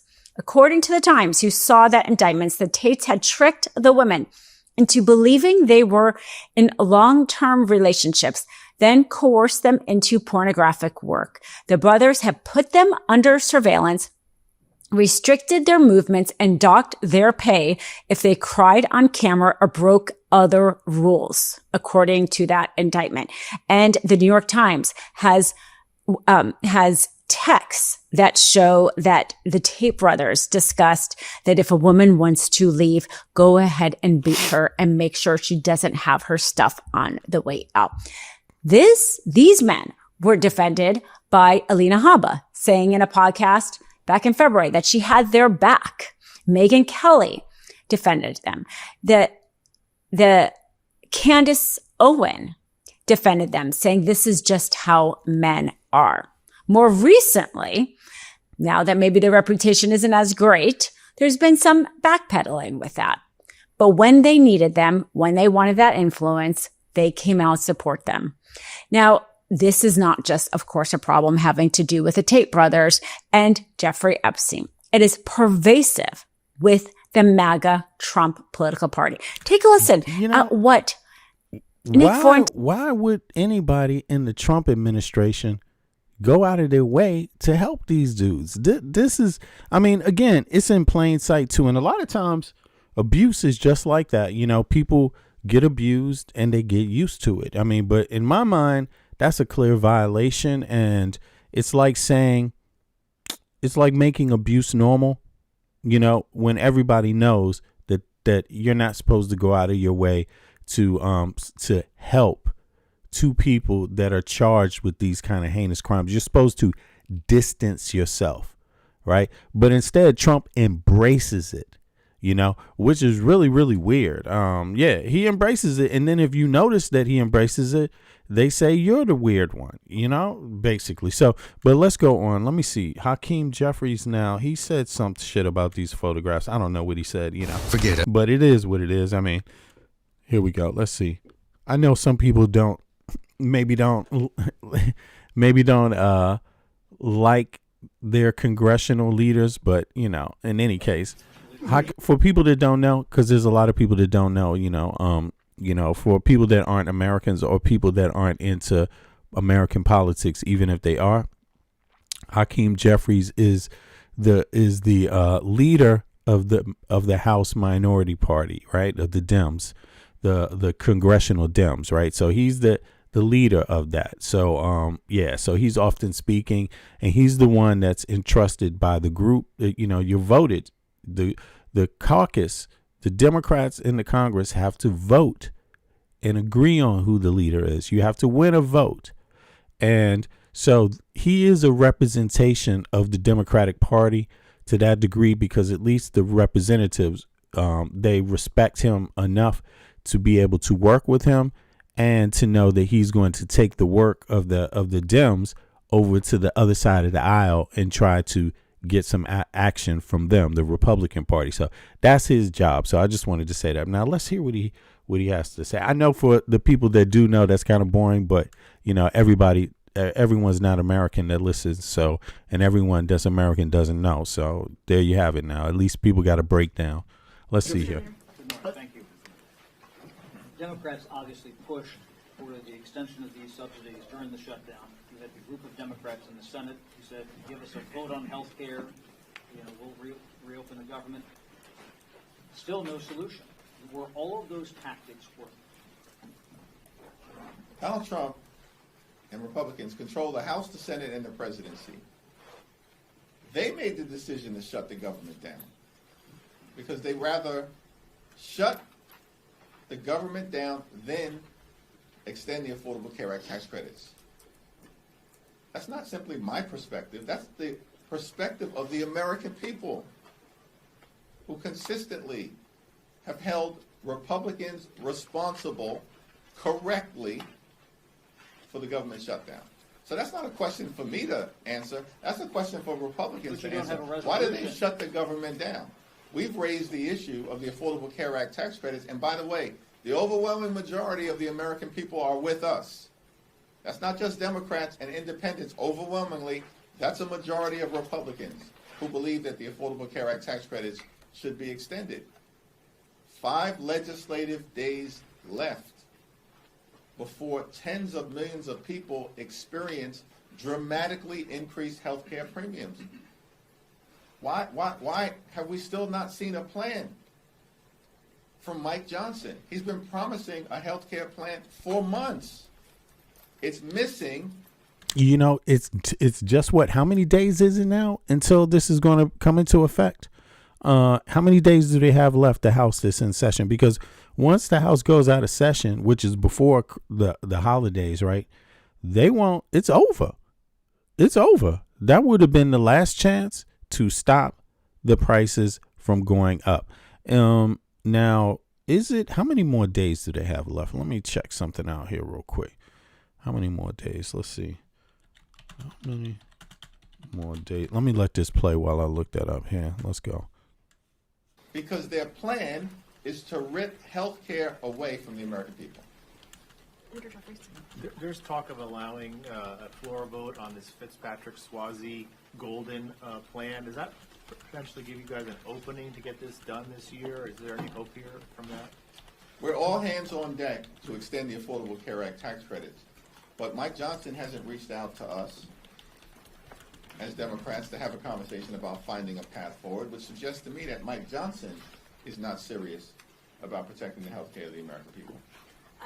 The Indiana Senate stopped President Donald Trump's redistricting push in the state. Given that development, are Democrats still full speed ahead on redistricting, or should you guys consider a more reserved approach right now? Donald Trump launched this unprecedented effort to gerrymander congressional maps all across the country as part of his scheme to rig the midterm elections. There were many skeptics and critics out there who argued that our efforts to take back the House was doomed. What? Is the deadline done now? Okay, here's what. Okay, December 13th. Okay, the healthcare price change deadline. The big healthcare issue right now is the expiration of the Enhanced Affordable Care Act, ACA, premium tax credits on December 31st, 2025. Without Congress extending the subsidies, insurance premiums for millions of Americans are expected to rise sharply January 1st. That means Congress essentially only has about 18 days left from December 13th to pass legislation to extend those subsidies. But deadline for action, okay, the deadline for action is the 31st, but doesn't Congress usually go home early and come back? Okay, let me see here. Let me see. Okay, let me see something. I'm going to let this play some more. Sorry about that.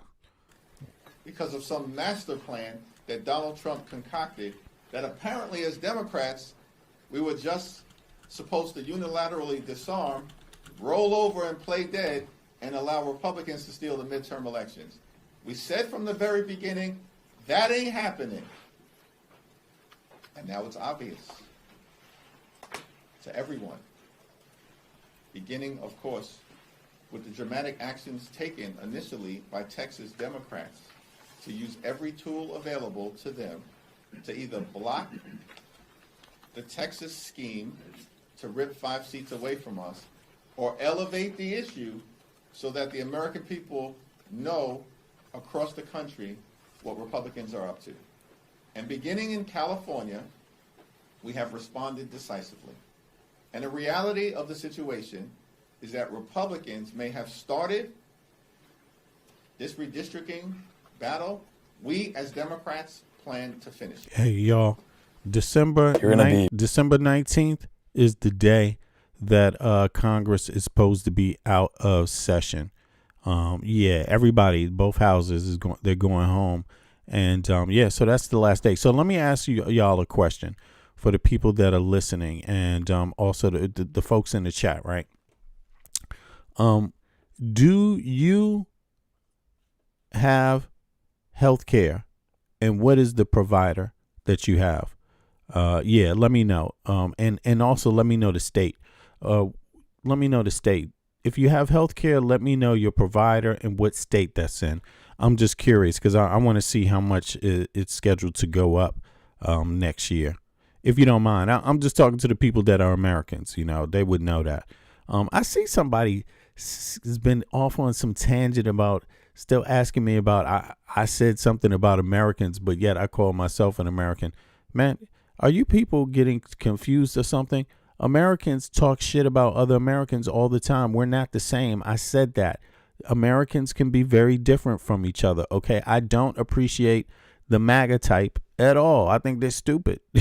You know what I'm saying? And so I'm talking primarily about they dumbasses, but also as a group of Americans, yo, our country is fucked up. We need to look in the mirror.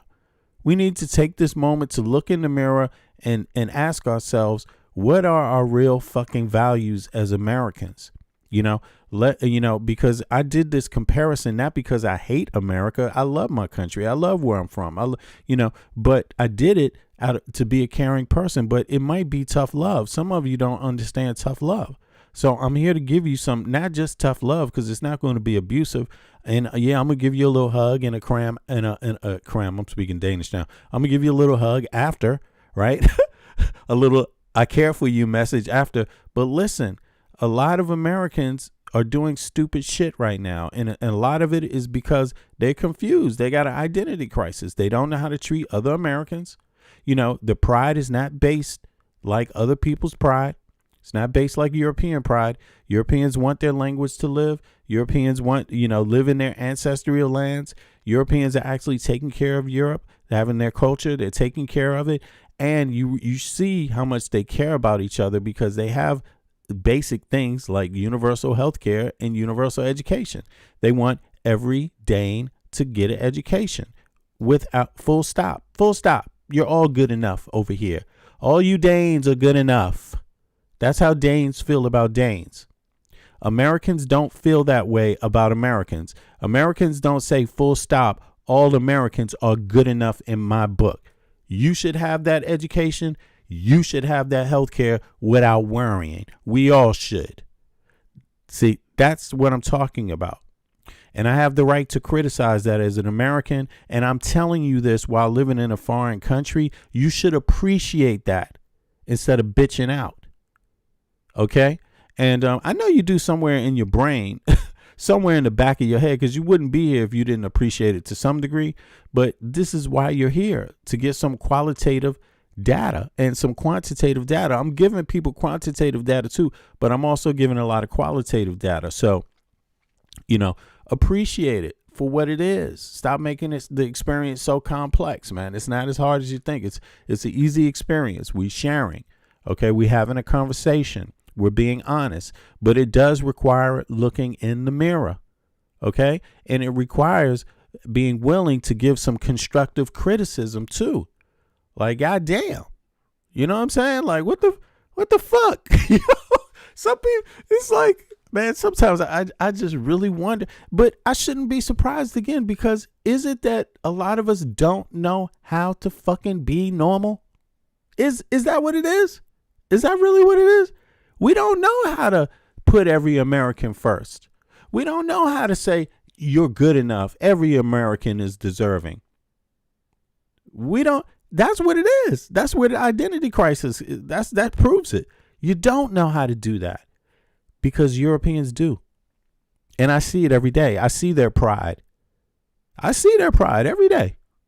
It's not this big macho man, stick your chest out, where's my gun pride. No, it's more sophisticated. It's more comprehensive. It definitely is.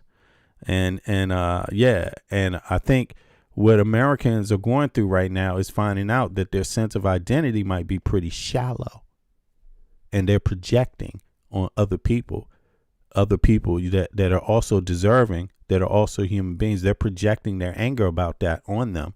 You're not American. Get out of my country. What the fuck? And I'm going to tell you, I see it. I see that. That's some psychological crazy shit. That's a fucked up problem to have. Like, you can't just relax, take a deep breath, enjoy and appreciate what you have. Appreciate it before you get it taken from you. Nah, they fucking can't. Trump is taking the shit from them, and they don't know how to act. They still stuck on, you can't, where's the trannies, man? Where the trannies? They still stuck on that. They can't figure out that the person they voted for is taking their motherfucking health care, taking their parents' health care, taking their sister, their brothers, their cousin, everybody that's specifically like them and looks like them, taking their shit. That's embarrassing. You can't focus on that? That's embarrassing. You got a man in the White House that's kicking all your families off, and you can't focus on that. That's embarrassing. You don't know who the problem is yet? Haven't figured it out yet, huh? I'll give you some. I'll help you. First name starts with a D. Second letter O.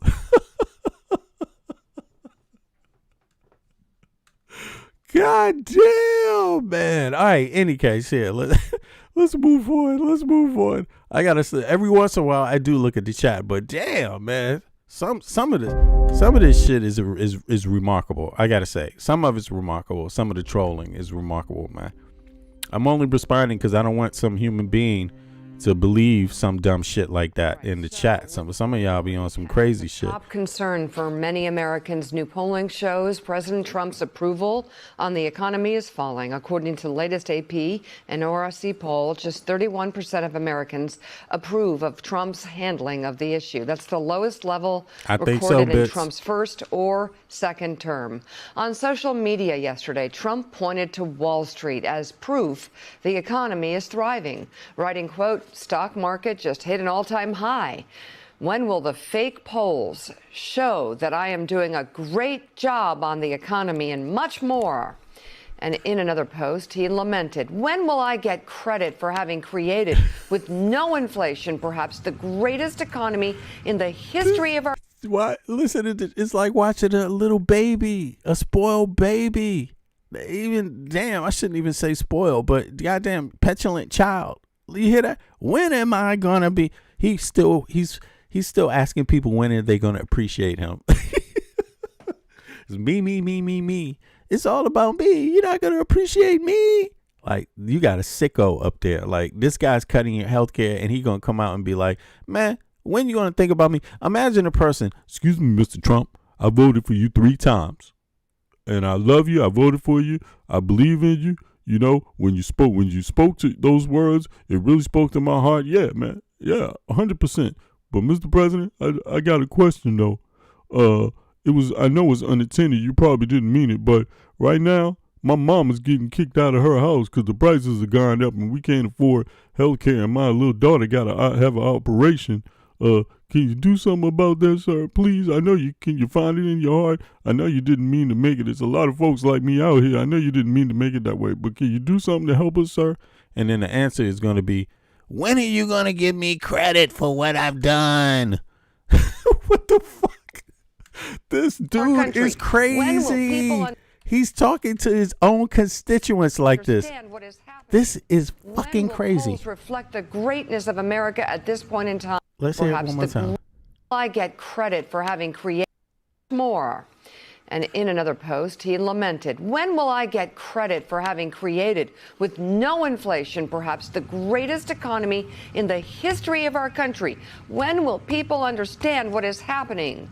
When will polls reflect the greatness of America at this point in time and how bad it was just 1 year ago? God damn. The economy and much more." And in another post, he lamented, "When will I get credit for having created, with no inflation?" This is your president. This is your president, man. This guy doesn't see anyone suffering. He doesn't see it at all. It's not even connecting in his brain. Like, he's really a man that believes the shit he says. Like, seriously, like in a real bad way. Like, he literally has as much as you could believe something, he's created that in his mind that things are going very, very well, and that the MAGA people who voted for him are perfectly satisfied and happy. I mean, it's different when Dems ain't happy, right? I mean, in this situation, because you would, in a way, maybe some of it could be political. You might expect a little politics there, like, oh, we just never going to be happy with Trump, right? But no, that's not what's going on now. Like, Dems are being real about the shit too, realer than anybody. I mean, Hakeem Jeffries is doing more for MAGA than goddamn Mike Johnson. Like, straight up, it's crazy. But I mean, when you see, the real challenge is, the real test is when it's Republicans. Like when Republicans, when he can't see Republicans suffering, he can't see poor and middle class Republicans suffering. This guy, man, he doesn't see it at all. And that is astounding. That is astounding. That is just, I've never seen it before. Like, I never could imagine people would accept this. I'm not from that. This is the first president that I've ever seen talk down to American citizens, take their health care, take their security, and just be totally concerned about himself, and people just accept it. They just accept it. Oh, well, can't do better. Oh, it's like, damn, it's like that. And this guy is going to wake up tomorrow and do the same thing. Tell you how he don't fucking care about what you're suffering through. I mean, Trump literally, he's been given a pass to not care. And everybody in the Supreme Court knows he doesn't care about nobody. Everybody in the Republican Party knows he don't care about nobody. Elon Musk knows he don't care about nobody. Even goddamn, look at this. What did the dude say? Hold on, let me go over here. For a second and cue this up. What did the guy say? Who the hell was it? Let me see here. I guess it was was it Pete Hegseth? I think Pete Hegseth was saying some shit about Trump some years ago, right? He was saying something before. Let me go. I think it's one of these shorts, right? He actually went out there and was saying the opposite shit about Trump. And, it doesn't even move MAGA people. MAGA people will have an excuse for this, actually, which is really, really strange. But they will have an excuse. They will find a reason why this doesn't matter, that Hegseth said this about Trump. But Hegseth was actually being true for the first time in a long time. And what did he have the nerve to say? Let me see here. Hey, this is what Hegseth said here. Can y'all see this? Where is he at? Is it here? Oh, here it is. Oh, my God. This is Hegseth. Hegseth was on fire here. Can y'all hear this? Come on. Oh, there it is. Here we go. Game. But then when pressed on it, he's an armchair tough guy. I hate to say it, but this is a guy who said that John McCain is not a war hero, yet he sought his own 5 military deferments because he says big, blustery things that people want to hear, but he goes way too far. And then when the military says, we won't follow illegal orders like torture or killing families, which is not loosening the rules of engagement, he suddenly realizes, wait, I might actually be commander-in-chief. To understand this video, you do have to go back to 2016. Donald Trump was making a series of very controversial national security promises when running for president that include killing the families of terrorists, expanding the use of torture. Now, Hegseth and his other colleagues at Fox were harshly critical of Trump's comments, which he did end up walking back, by the way, saying he wouldn't tell the military to disobey unlawful orders. But listen to more of what Hegseth and them were saying about him. Here's the problem with Trump. He says, go ahead and kill the families. Go ahead and torture. Go ahead and go further than waterboarding. What happens when people follow those orders or don't follow them? It's not clear that Donald Trump will have their back. Donald Trump is oftentimes about Donald Trump. Now, Hegseth repeated similar comments multiple times, repeatedly saying that troops would refuse illegal orders. He singled out Trump, warning that he could even put service members in legal jeopardy and create issues if troops didn't follow those orders. And that key quote above there is he said, Trump might not have the military's back when that happened. Take a listen to all the other times we found of him saying that. I got some response from vets on that saying you're not just going to follow that order if it's unlawful. The military's not even going to follow his orders. The military's not going to follow illegal orders. And so the Trump campaign was forced to change their position and say, we're going to try to change the law so that the military can operate within the law. That's a tall order also. So we did not hear back this time from the Pentagon. We did hear back from the White House. This is what they told us. As he said last week, the military already has clear procedures for handling unlawful orders, but seditious Democrats injected ambiguity and failed to provide a single example because all of President Trump's actions have been lawful. Instead, these lawmakers sow doubt in a clear chain of command, which is reckless, dangerous, and deeply irresponsible. Right. So in reality, they're living through this. You know, they know their health care is about to get cut. They know their family members' health care is about to either get cut, or a lot of people's health care is going to get cut. A lot of these people are people that voted for Trump. The majority, just like the SNAP thing, then it's maybe not the majority, you know, but who cares? See, for me, I would just say this: a significant amount of his support base is going to be harmed, like deeply, in a way that their life will not be the same. And of course, there will be some Democrats too. But why would you want anyone's life, any American's life, to be harmed that way, right? But in any case, Trump, this is what, the MAGA politic is. It seems to be. They don't have a line that where they stop, where they say this is enough. They just continue with Trump, making excuses for Trump no matter what.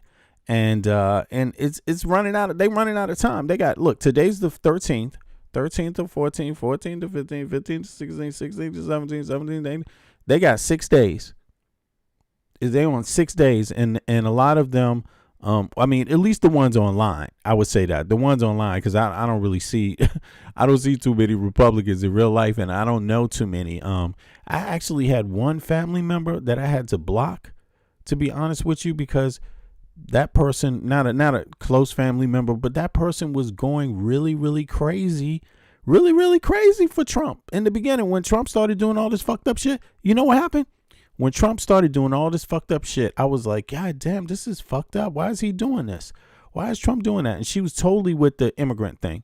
She was totally with it. No mercy. No mercy. No mercy at all. And then guess what? Then Trump got around to fucking up her mama's health care and hers. And guess what? I saw her. I blocked her. But she's still on Instagram, right? And you know what happened? I opened up my Instagram one day and I saw a post, and she was like, "That's not fair that you cut elderly people's health care." And I was like, yeah. See, now you're starting to figure it out. Now you're starting to go there. So I actually have family members that, a couple. Look, I have two. One is a distant relative, distant cousin, you could say. And one is a close cousin, right? And they come from two different parts of the country. And look, but both die hard. I mean, I got a big ass family. Most of my family's not is you could say Democrats, you know what I mean? But not that they wouldn't vote for anybody else if they had some good options, right? But the point is that this particular cousin woke up when her health care got cut, because she knows somebody got to help her mama, right? And when hers got fucked up, that's where she paid attention. So, but why wait so long? Because knowing that you need health care should be elementary. And Trump, that should be a no-brainer that you need affordable health care. Why wouldn't that be a part of your core politic? That's so important, right? That's so important. So why wouldn't you be a part? Why wouldn't that be up front in your politic, right? But for some reason, MAGA people don't put healthcare up in the front of their politic.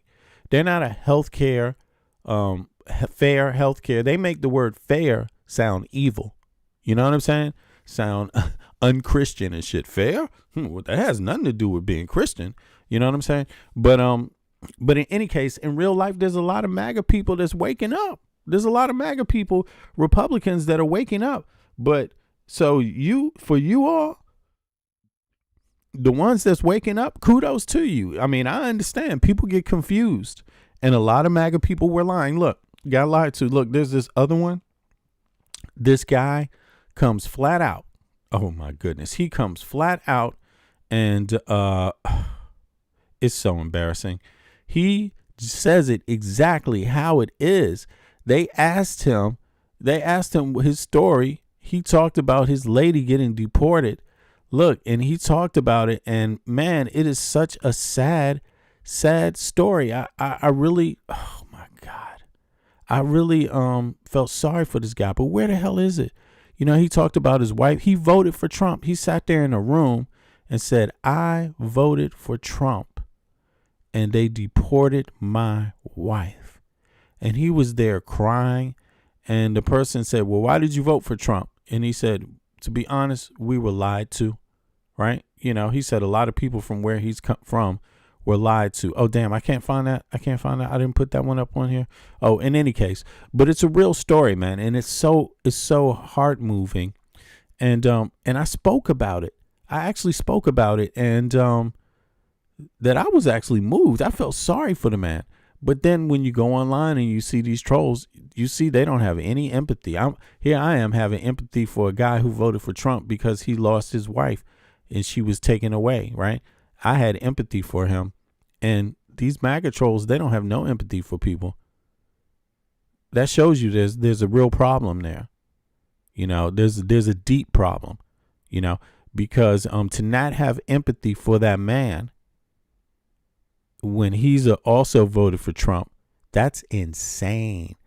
To have that much, you know, some sort of real bigotry just over something like where does the lady come from? You know what I'm saying? Like, I mean, it's his wife. He served in the military. Why can't he marry whoever the fuck he wants to marry? You know what I'm saying? Like, that's really crazy. But in any case, I couldn't find a video. But in any case, then there's this guy. Look at this. This is a crisis. Like, this is an identity problem. And I'm gonna tell you this: nobody's better than anybody. I'm saying that as an American, born and raised in Washington D.C., moved to Denmark as a grown-ass man in my 30s, right? 30 years old. Both sides of my family go all the way back to the colonial period in the United States. As one of those types of Americans, I got to tell you, Americans, we're not better than anybody else. And people that have been in the country all these years, you know what I'm saying, centuries, things like that, like my family, I don't wear the flag on my chest. I don't need a phony ass symbol. I don't need someone else's version of their American story to qualify me being American or my own story. I don't need none of that. I don't need something superficial. Okay, I'm good with just my actual ancestry. You see what I mean? And you know, it's shameful that there's some Americans that don't feel like they belong, and they project that on people like this. Good afternoon, everybody. My name is Bashir, and I never expected to be standing in front of all these cameras and microphones. But what happened to me cannot stay quiet. What happened to me was unjust, uncalled for. I was simply on my lunch break. I literally went downstairs from my building. I wasn't even outside for mere seconds before I seen a masked person running at me full speed. He tackled me, pushed me inside the restaurant, like as you can see in the video. I told him I'm a U.S. citizen, what is going on? He didn't seem to care. He dragged me outside through the snow while I was handcuffed, restrained, helpless, and he pushed me to the ground, and he put me in a chokehold. That was very uncalled for. I thought I got really hurt, and after that they put me inside the vehicle. And they asked me, we have to verify if you're a U.S. citizen because I believe you're an illegal citizen because you ran for me. But as you can see in the videos that will be released, I'm simply just standing still. I asked them, okay, they said, let me take a picture of you to scan your face to see if you're a U.S. citizen. I declined because how will a picture prove I'm a U.S. citizen? I told him I have my passport. It's in my phone. Can I open and show you? He declined. I told him, can I give you my name and my date of birth? He declined. Yeah, so this guy was basically chokehold, taken down to the ground, chokehold, harassed, basically assaulted by ICE. He's an American citizen. And again, listen, this is a guy, his family maybe comes from Somalia, I'm assuming, right? And because of his name, right? In any case, Mo Bashir. Bashir is a typical Somali name, but also Mo is short for Muhammad. A lot of them, that might be just what they call him, Mo Bashir. So, they might have a few different Bashirs in their family or something. But in any case, I'm just guessing, right? But in any case, I myself, with my heritage, my specific heritage, because all Americans don't have the same heritage. And but I myself, I don't need to look down on people like him to feel American. You see what I mean? Like, I don't need to look down, harass people like him just to convince myself that I'm the real American. You see what I mean? I don't need to do that. I think that's kind of foolish, kind of shallow. And it really makes me wonder. And again, a lot of these people are fucking immigrants. I mean, recent immigrants. A lot of MAGA are recent immigrants. You know what I'm saying? Like, it's crazy. I mean, listen, I'm going to tell you, and I'm also going to tell you, like, I don't need to wear an American flag because I feel American, very American. And on top of that, when I'm in my own country, I'm walking around like it's my motherfucking country. I'm enjoying all of it. All of the United States of America, the hills, the mountains. I'm driving through that thing in my ride, kicking back. I'm seeing different parts of America when I go back to my country. I'm hitting the road, bro. I'm in DC doing the flying shit. Then I take a ride wherever the fuck I want to go. What you talking about? You know what I'm saying? And but then when I'm not reacting to any of these people like this. Hey, who are you? I'm a real fucking American. Man, fuck all that. What kind of bullshit is that? That's really shallow. I suspect people like that don't really feel American themselves. You know what I mean? So I just want to say to people like that, yo, you're just as American as anybody else, man. A lot of these motherfuckers, they claim a whole lot and their family ain't done shit, don't go back that long. You know, this is some bizarre ass shit going on right here. Like, I'm just saying, really, it's just, it's bizarre. But that's the kind of shit that's going on that people are still putting up with. Meanwhile, they do all of that. They're happy with this. But then when it comes to healthcare, nope, you can't get that. Trump is like, fuck you, maggots. You get no healthcare. You don't deserve it. You're scum of the earth. You're not as good as Europeans. That's really what Trump says. Yeah, Slava Ukraine. Trump says, you're not as good as Europeans. You don't deserve healthcare. You don't deserve education. That's literally what Trump is saying to MAGA voters. But MAGA people don't understand it. They don't understand that's what he's saying. But he is. And you are to blame because you accept that. Nobody to blame but yourself when you accept that shit. Yeah, glory to the defenders. Yeah, Slava Ukraine, man. Big up to the Ukrainian people. They're really fighting. They're really fighting. They're putting their lives on the line. They're fighting. And for people that don't know, they really are fighting. And Ukrainian people, everybody's with you. Like, I'm with the Ukrainian people. I understand the problem, the risk. I understand all the lies, the deception that people have to go through, with these fake ass disinformation stories about how this war got started and all of that bullshit. You know what I mean? It's crazy how people can believe that stuff. But it's sad. But Ukrainian people are fighting, and I've been trying to get my American listeners to understand, because they don't really get a lot of European news, that Europe is really doubling down now on this shit. Like, yo, people are being registered to join the military across Europe, in every European country, and Europeans are manufacturing more weapons, and they're getting very, very serious about this thing. And you don't really see it projected in legacy media in the U.S. But I try to tell people periodically that this is really what's going on in Europe. Like, don't believe Trump. No European is waiting around for motherfucking Trump. Nobody in Europe needs Trump to tell them how to be European. Okay? Fuck off. You know, first they want to start off trying to tell other people how to be American and shit that are Americans. You know what I'm saying? Then they have the nerve to project that behavior across the water, trying to tell. And Europeans are looking at this motherfucker like laughing about it. It makes zero sense. Zero sense. The nerve of some people not sitting even I mean, what language was your grandparents speaking? A lot of these motherfuckers don't even forgotten. What language have your great see? A lot of Americans have given up their actual ethnicity and replaced it with the word white. Like, let's be honest. And the white became the ethnicity, and they forgot everything else. And then they even look down on it. Isn't that some crazy shit? Isn't that fucking crazy? They always trying to look down on motherfucking Danes and Europeans. What the fuck is wrong with you people?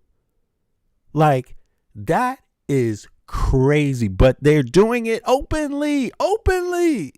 Listen, I'm actually, you know, I'm so Americans, you should be happy, because with people like me around and other Americans here, a lot of us Danes and Europeans know that most Americans are not like Donald Trump. You know what I mean? They know the difference between a real American and that crazy psychopath, crazy fuck. Trust me. You see what I mean? Yeah. Melania, what's up with her? Like, what's up with Melania? This motherfucker's trying to tell everybody else who to be, who they are and shit. They already know who they are. They know how to be it. And Europeans have been being Europeans for thousands of years now. Okay. God damn it. Americans have only been being American for a few hundred. You know what I'm saying? What the fuck? This regime got some motherfucking nerve. Like, really. But they do all of that to blind their followers, to blind their support base, because that's what the base wants. The MAGA base wants bigoted, ignorant talk. So that's why he does it. And that's his happy place, to go there. That's the safe space for Trump, you know. So as long as Trump is insulting other people's culture, civilizations and things like that, his MAGA base is satisfied. I mean, it's that twisted. It's sad, but it's that twisted. But let's get back to this, because we also got we got Charlie Kirk's wife. She came out and decided to go public again. This is insane. Perhaps with her the greatest economy in the the greatest economy. This is Trump, yo.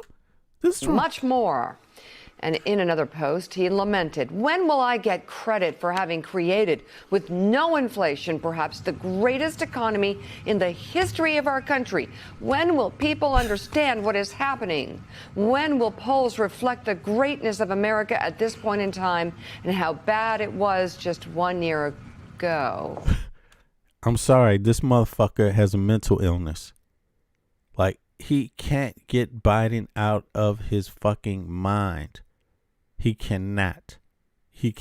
I mean, this fabrication about how bad it was a year ago, like, listen, man, you have to be crazy to continue this lie. It's over now, man. People believed it a little bit. For some months, it was good enough. For a month, it's a damn year. It's winter again, and this motherfucker's still saying the same bullshit. Like, he thinks people haven't figured that out. But again, it's like, it's almost like a script. Like, they created the script. Like, just keep saying the script no matter what. And maybe there are some people that's that brainwashed. They hear that script and they just can't let it go. That is what crazy is. You know, toxic relationships. It's like, it just works that way. You know what I mean? But anyway, fuck his ass. Fuck you, Trump. And fuck everything you stand for. All right. Fuck everybody down with you, Trump. You know what I'm saying? I'm sorry to say it, But fuck him, man. Oh my God. You get no respect over here. Zero respect, man. This guy is bad. He's bad for everyone. But More here we now go. of our Charlie CBS News Charlie Kirk's wife. Town Hall with Erica Kirk. Oh, Erica Kirk. I'm sorry. The widow of assassinated conservative commentator Charlie Kirk. Our editor-in-chief, Barry Weiss, asked Erica Kirk about some of the controversial statements that her husband made. One of the things that has happened over the 3 months since Charlie was murdered is that people have gone through the thousands, maybe tens of thousands of hours of words he produced. He said more in 31 years than most people will say in a lifetime. Yes. And I want to read a few that have captured the most attention, especially on the political left, okay? Yeah. Some gun deaths were, quote, unfortunately worth it to preserve the Second Amendment, he said. Acknowledging that he wishes he didn't feel this way, he said, I'm sorry, if I see a black pilot, I'm going to be like, boy, I hope he's qualified. He said the Civil Rights Act of 1964 was a mistake. Now, I realize that all of those quotes come from longer conversations that he had on his show. Correct. But he did say those things. And Charlie is being memorialized by many people as a person who promoted civil discourse, as a person who said, come to the front of the line, let's have a civil conversation. How do you square that with the statements I just read? I would love for everyone to be able to watch the full and entire clip of what he said. Okay, so that's some gaslighting. You didn't see the whole clip. Hold on, let me hear that one more As a time. person who Here we go. come from longer conversations that he had on his show. Correct. But he did say those things. Quote, see a black pilot, quote, unfortunately worth it to preserve the Second Amendment, he said. Acknowledging that he wishes he didn't feel this way, he said, I'm sorry, if I see a black pilot, I'm going to be like, boy, I hope he's qualified. You know, and this is the thing. It's like, wow, you live in a country where black people have lived just as long as you. Probably longer. Charlie Kirk's family, I mean, who knows, right? But black people were there the whole time. And he's like, if I see a black person flying a plane, I'm going to wonder, you know, is he qualified? Okay, well, when the black man was driving your horse, did you wonder that? When he was plowing your field, did you wonder if he was qualified? When he was doing all of that shit for free, did you ever wonder then? Nope. With no wondering at all. It was just assumed. Get the black man. He'll do it. He'll do it for free. You know what I'm saying? He'll fly that plane for free. You know what I mean? And indeed, because, you know, that's how a lot of African Americans had to deal with life in the United States. When they went to war and they were flying those planes, the Tuskegee Airmen, were you sitting there, I wonder if he's qualified. Yeah, well, they shut people up fast. You know what I mean? Because the black pilots in the World War II had the best record of all the fighter pilots in the country. They're called the Tuskegee Airmen. You see what I mean? So it's only delusional ass people that even make a statement like Charlie Kirk made. It's like, are you delusional, motherfucker? Don't you know your own country's history?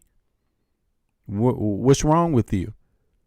You see what I mean? That's like, I mean, listen, I know for a fact Charlie Kirk don't know shit about George Washington. And I'm going to tell you, he probably has never gone to any place, museum specifically designed for, I mean, that's totally about George Washington and the country. You see what I mean? I'm pretty sure.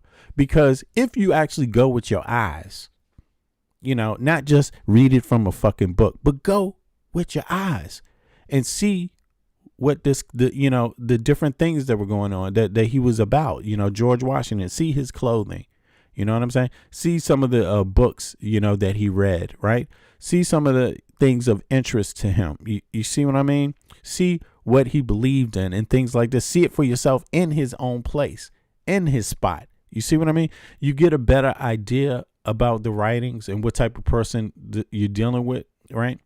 But these type of people, they like to sit from afar, never really get into these kind of things, and they assume that everyone else just is nothing, not interested in nothing, didn't play any role, don't have any part. It's like African Americans fought in every goddamn war this country has had. An African American was the first person to die in the goddamn at the Boston Tea Party thing. Let me see this. What's the guy's name? Crispus Attucks? Wasn't it? Hold on.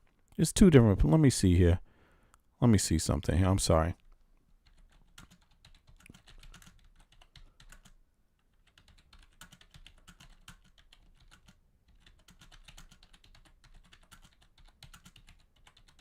Let me see something here. I'm sorry. I just want to get this right. Yeah, because I don't want to misquote some history. But there's a few characters, I mean, worth mentioning since we on Charlie Kirk. You know, since we are on his you know, his what do you call it? Stupid ass bigoted bullshit, right? But in any case, let me see here. Is this up? Boom, here we go. Let me pull this up. Right? Black native descent. Okay, speaking of, when I see a black man, I'm gonna I'm gonna wonder if he's qualified. Look, Kirks'S addicts often mistakenly linked to the Tea Party, but he wasn't. He was a black and native descent man. He's widely recognized as the first person killed in the American Revolution. Okay, so died in the Boston Massacre, March 5th, 1770, 3 years before the Tea Party. So he's the first person to die, right, in the American Revolution, a black man. So people like Charlie Kirk, they don't really study American history, and they make complete utter asses out of themselves. You see what I'm saying? And the reality is that the first man to be shot in the Revolutionary War, the first man to be killed, to lay his life down for your bitch ass, was a black man. So Charlie Kirk has some fucking nerve, and anybody that caps for that is a jackass. Just not a jackass. We got jackasses from every color, every shape, size, big ones, small ones, all weird ones, alien ones, jackasses somewhere we ain't never met before, white, black, everything. But this is a different, this is not about what you look like or what your background is. This is about you claiming to be American and saying some dumb shit that's un-American and not even knowing why it's dumb. Okay, so Charlie Kirk, he's really a dumbass, and it's really sad, and we have to listen to his wife talk that shit every day. 1770, Boston Massacre. Okay, first man to die in the Revolutionary War was a black man, and today we got to listen to this stupid ass, this weirdo. It doesn't matter where the gender is, but it's his wife. Not that matters, right? She's her own person, but this is her answer to that. You know what I mean? It's like you have to listen to someone trying to cap for illusions. Some gun deaths were, quote, unfortunately worth it to preserve the Second Amendment, he said. Yeah, and he got shot. Some gun deaths. Well, your gun death too, motherfucker. Acknowledging that he wishes he didn't feel this way, he said, I'm sorry, if I see a black pilot, I'm going to be like, boy, I hope he's qualified. He said the Civil Rights Act of 19... Yeah, exactly. He's looking for a way to explain it. She's like, oh, that's down low and dirty. You make it seem like... Yeah, no, nobody's making it seem like. It seems like. There's no explaining to that one. You're fucked up, and you're a bigot, and you're a racist, and you just said something racist. Okay? White Americans, if you never knew this, the first person to die to lay their life down in the Revolutionary War of the United States is a man named Kirks'S Addicts. He was black and native descent mixed, and he's the first man to die in the Revolutionary War. So learn your fucking history and have some respect. Okay, African Americans have died in every single fucking war that ever existed in the fucking country called the United States of America, including the first one. And you see, so don't ever make no statement like that. If I see a black man flying a plane, I'm going to wonder. Don't ever make any statement like that and expect somebody not to say that it's a racist statement, because it is. Okay. And fuck you for making that racist statement. You might have that right as freedom of speech, but I got the right to say fuck you. Hey, you say what you want. Fuck you too. Okay? How about that? Yeah. But in any case, let's hear some more of this bullshit. 64 was a mistake. Now, I realize that all of those quotes come from longer conversations that he had on his show. Correct. But he did say those things. And Charlie is being memorialized by many people as a person who promoted civil discourse, as a person who said, come to the front of the line, let's have a civil conversation. How do you square that with the statements I just read? I would love for everyone to be able to watch the full and entire clip of what he said. Charlie didn't care what skin color you were. You see that? Yeah, exactly. That's supposed to be like, I just want you to watch the whole clip. Yeah. Whatever. Fuck you. Anyway, I ain't watching the whole clip. Why should people even waste their time watching the whole clip?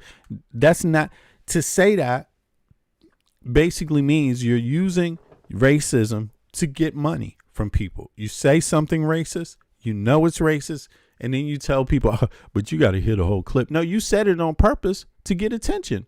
And you knew that it was racist and you would get attention. And you knew some people would applaud it. Yay! Yay! Then you would back it up by saying, well, I have freedom of speech. This is about freedom of speech, me saying that. But they know what they're doing, And then when someone tells you that, hey, that's not nice to say, and they try to explain to you why, then you go back to but it's freedom of speech. And then also something's wrong with you. No, something's wrong with you. I mean, no empathy there, no nothing. It just is what it is. But now check this out. I just want to remind some people of some stuff too, right? Oh, hold on. Let me let her say what the rest of what she got to say. And care what religion you were. Full and entire clip of what he said. Charlie didn't care what skin color you were. He didn't care what religion you were. He loved. That's why he said that, because he didn't care. He didn't care the guy who's black. He just said, if I get on an airplane and see a black guy flying, I'm going to wonder if he's. Okay, so you literally think they're going to let somebody fly the plane that's not qualified? Is that what you think is going on? That's how they test their pilots, huh? They just look at the color and say, hey, get on in there, fly, you black. Excellence. He loved knowing that people, his favorite word was earn. He loved knowing that people worked hard. You see that? This is that gaslighting again. Lady, black people always worked hard and they worked for free. You fuck off. You fuckhead. See, you see how slick the gaslighting is? Charlie loved when people worked hard. Man, fuck you. Who the fuck are you talking about there? Man, what the hell? What country? You say you're American again? To earn what they got. You hear this bullshit? To earn what they got. Wow, how convenient, because it just so happened that black people were in slavery for centuries and didn't get to earn what they worked for. Okay? It's like, what the? And she even said earn what they got. Like somehow being a slave, you earned it. You earned it. You got what you earned. You see how slick that is? It's like, this is just, she's a bigot though. She's a bigot, and you just have to say it what it is. She is a bigot and she admits it, and that's all it is to it. But let me see something here now. 1 second. Hold on. This is wrong right here. Let me take that over here. I put the wrong one on. I just want to remind people one more thing too here. I'm gonna play this real quick and then bring it back. Can I do this here? Come on. There we go. I just want to play one thing for people, and then we can go back to it. Let's see. Can y'all see this? Come on now.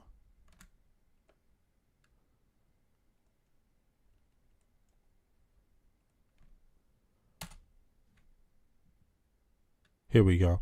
You see this? This is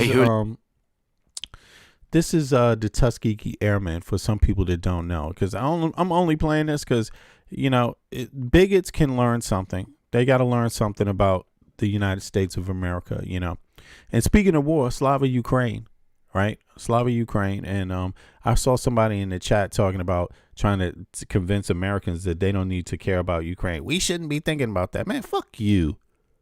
Speak for yourself. Everybody's thinking about that, even Americans, okay? We have the right to think about whatever we want to think about, and they have the right to think about us too. So, Slava Ukrainians, this is another contribution of African Americans to our country, the United States of America, that we made. It was in World War II, you know, and there's a group called the Tuskegee Airmen, and they had the #1 fighter pilot record out of all the Air Force. You see what I mean? Yes. And that's a fact. That's not playing racial games. That's just these units performed well, you know? So since we on Erica Kirk and she want to make jokes, you know, let's review this too. I mean, so we do know what it's like to die for our country. So that's why I understand, I respect Ukrainians fighting right now. But like the other person said in the chat too, it's about democracy, man. It's about democracy. If you can't stand up for democracy, if you can't respect, you know, and see that sacrifice for democracy, something's wrong with you. Like something's very incredibly ignorant about you, like straight up. By the War Department as inferior to whites and unable to handle the intricacies of modern weaponry, black soldiers were relegated to support roles. Flying fighter planes was out of the question. That was at first, and then they got desperate for fighters and ran out of fighters, and then they changed the law, and watch what happened.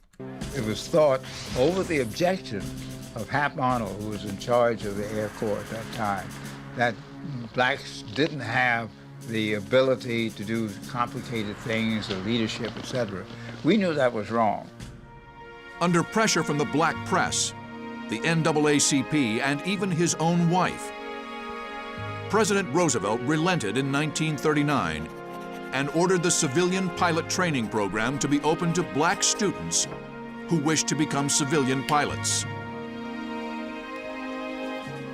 In December of 1940, the War Department followed suit and appropriated $1 million to build a suitable base to train black airmen at the Tuskegee Institute in Alabama.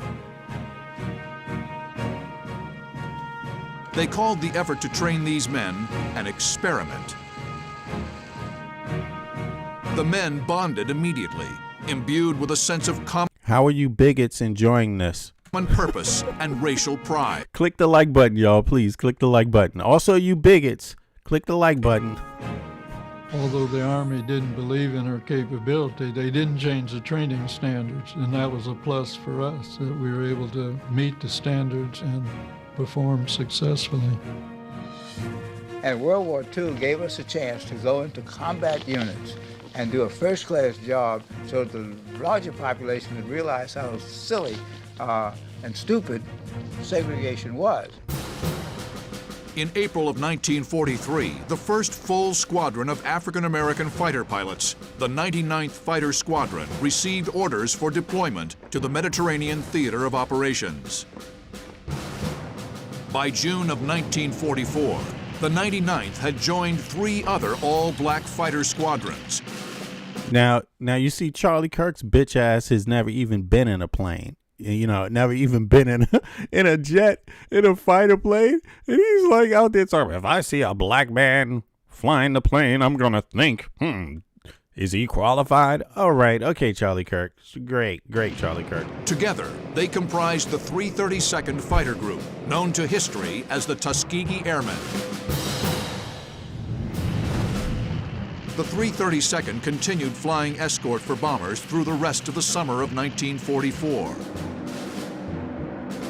What is this? Are these black people flying these planes? Yes, they are. Right up to Hitler's ass to shoot a bunch of goddamn Nazis. How about that? Yeah, Slava Ukraine. Yes. Yeah, to kill some Nazis. Okay? If you didn't like that, Charlie Kirk, fuck you. Okay? Here it is. You see it? You see that? They about to go bomb some shit. Do you like it? Enjoy. Their reputation for disciplined and effective fighter escort grew. Their reputation for discipline as a fighter escort group grew. Okay. The Stars and Stripes, which is a military newspaper that came out every day, would talk about our missions. And they would talk about the all-Negro 332nd Fighter Group and how they had protected the bombers and how we were doing such a great job in protecting the bombers. The 332nd flew mission after This is World War II for people that don't know. mission. They flew above Denmark also too. Denmark, Germany, yeah, facts. I mean, really, in the deep of it, you know. Oh yeah. Protecting bombers of the 15th Air Force as they struck railroad bridges in northern Italy and oil refineries in Romania. They were sent all over Eastern Europe to strafe airfields and marshalling yards.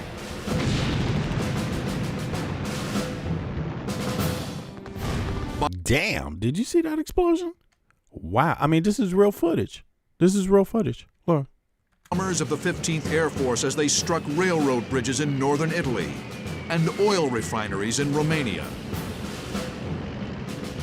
They were sent all over Eastern Europe to strafe airfields and marshalling yards.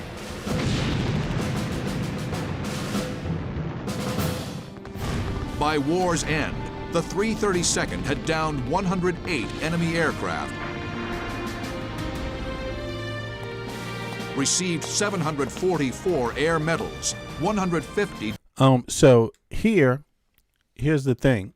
When you look at these people that have on their uniforms, would you assume they're in the military when you watch this video? Would you assume it? If their color is black, would you assume that a black person is in the military because you watch this video? Well, it's the same, you know. I mean, what do you think? What do you think is going on? You think they're in the military overseas fighting and they're not qualified? Is that how you think things work? So why would Charlie Kirk see a black or any man in an airplane with a damn pilot's uniform and assume he's not qualified? That's why Charlie Kirk is a racist. Because he couldn't just accept that the man was qualified like every other fucking person that he ever got on a goddamn plane with. Okay? He never asked anybody, let me see where'd you get trained at? Charlie Kirk getting on the airplane, like, where did you get trained? Let me see your license. Man, fuck you, Charlie Kirk. That's some racist shit, and you need to learn. All you bigots out there need to learn, because this is your real history. Not only is the first man that died in the Revolutionary War a black man by the name of Crispus Attucks, black and native, the first man to die for the country. But African Americans have fought in every goddamn war that's ever existed in the country's history, including this one, World War II. Yeah. Distinguished flying crosses. If you don't think if you don't think that they have experience, if you don't think that a person that's wearing that uniform doesn't have experience just because of their color, all right, well then get the fuck off the plane and go get on another plane, bitch. Nobody pressed to drive your ass anywhere. Fuck you. 14 bronze stars and 1 silver star. But despite the accolades for their efforts overseas, the Tuskegee Airmen return to a segregated America, indifferent to their achievements. I'm coming down the gangplank from a boat that brought me back to the States, and at the bottom of the gangplank is a sign that said colored troops to the right, white troops to the left. But Charlie Kirk, he don't like to talk about that because why are you making it about race? Why are you making it about race all of a sudden, man?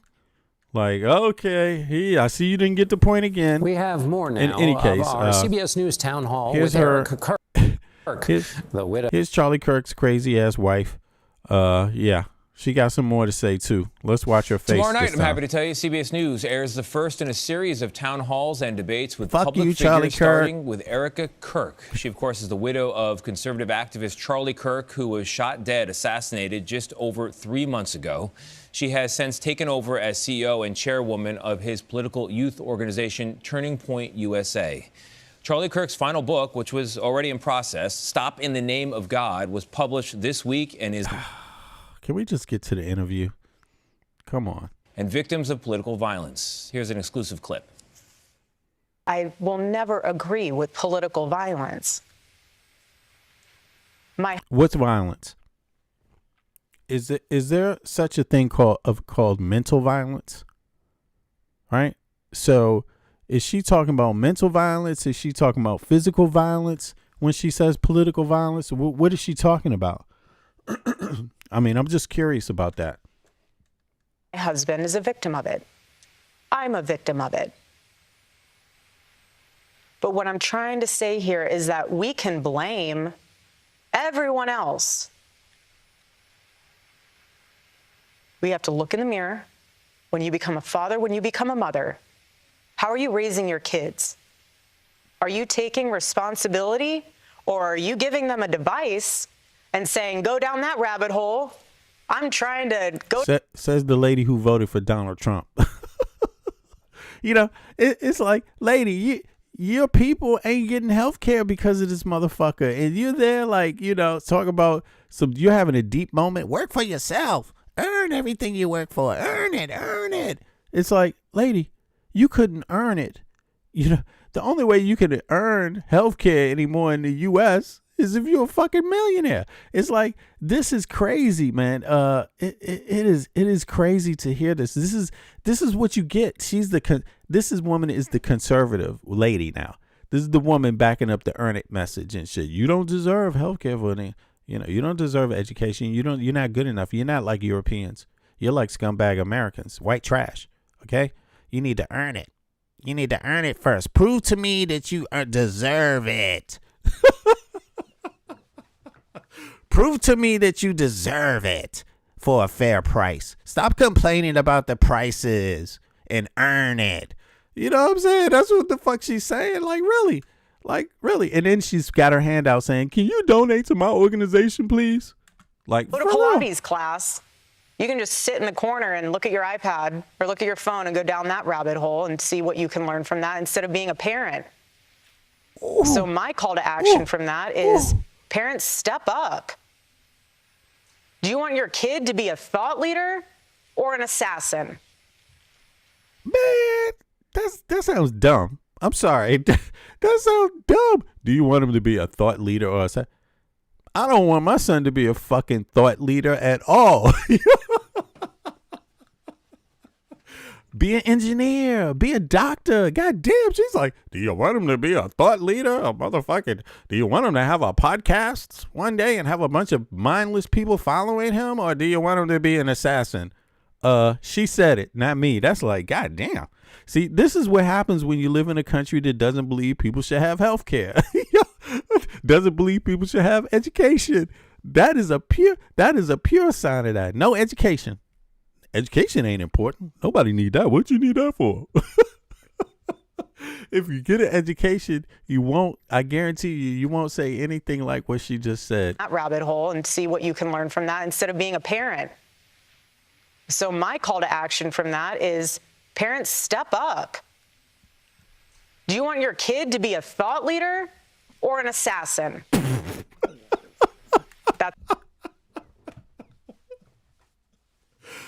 Who found her? She's actually dumb. She is dumb.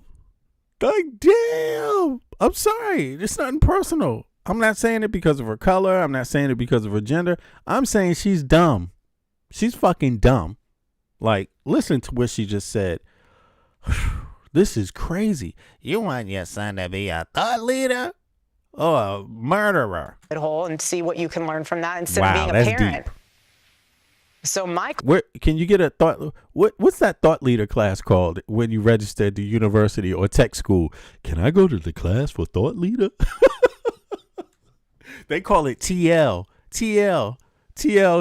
I got myself a TL certificate. Call to action from that is parents, step up. Step up, parents. Do you want your kid to be a thought leader or an assassin? No motherfucking options. And look at how she like said her head like, I said something smart right there. Do you want your kid to be a thought leader or an assassin? No. Neither one. I don't want mine to be either. That's where we're at. Do you think our political leaders have a responsibility to turn the temperature down right now? Well, I think everyone has. Yeah, those are your two options. You ain't good. That's it, Don Boo. You only deserve those two options. Sorry. What you got to do is prove how American you are by choosing one of those. Has a responsibility to do that, and I'm doing my part. Oh my God! I'm not in control of other people. Oh damn! Incredible poise there. The town hall was moderated by CBS News editor-in-chief. Somebody said she was saying a thought leader, not a thought leader. Oh my God! Nah, man, I ain't going on there like that. But I'm just saying that was pure. What is that? Is that American? Is that American? If that's an American, if that's an American thing to say, put a 1 in the chat. If that's just dumb, put a 2 in the chat. Because I'm not saying that's American. I think that's just ignorance. That's just 2. Don't put that on Americans like that. Like, damn, that's crazy, man. She is an idiot. 2 for idiot. 1 for American. Because please don't do us like that. Don't we you just saw the Tuskegee Airman flying a damn jet, okay? Flying a damn airplane, okay? We obviously not dumb. Don't put that on us. We believe in education, okay? We want education. It's like, God damn, she said that. I mean, was that marriage arranged or something? That's the only thing this thing, like, was the whole marriage arranged just for him to get shot and become some kind of, like, something, some point, some bullet point in somebody else's adventure, Trump adventures, the Donald Trump adventures, Charlie Kirk just written in there, get them to get married, then he just gets shot. Because there is, like, wow, the fact that these two people can be praised for mediocre, and then think about this. She went on TV, waited for that moment, and that was her message. That was all she could come up with. I'm sorry, that's mediocre. And she got some nerve trying to diss Michelle Obama. Like, are you crazy? Yeah, they crazy, man. They're entitled. They feel entitled. They're living in a dream world. That was one of the dumbest statements I've ever heard. And I'm going to tell you, I've never heard a European say anything that dumb. Never. I've never.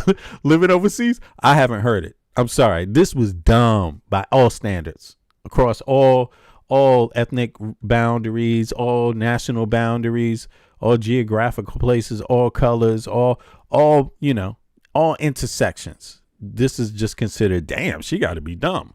You know what I mean? Like, if she was gay, people wouldn't even focus on that anymore. They would be like, nah, man, that bitch is dumb. Yo, what the fuck? If he was black, you wouldn't even be like, he's black. You would be like, no, that motherfucker's dumb. I mean, that would be the one thing that stands out.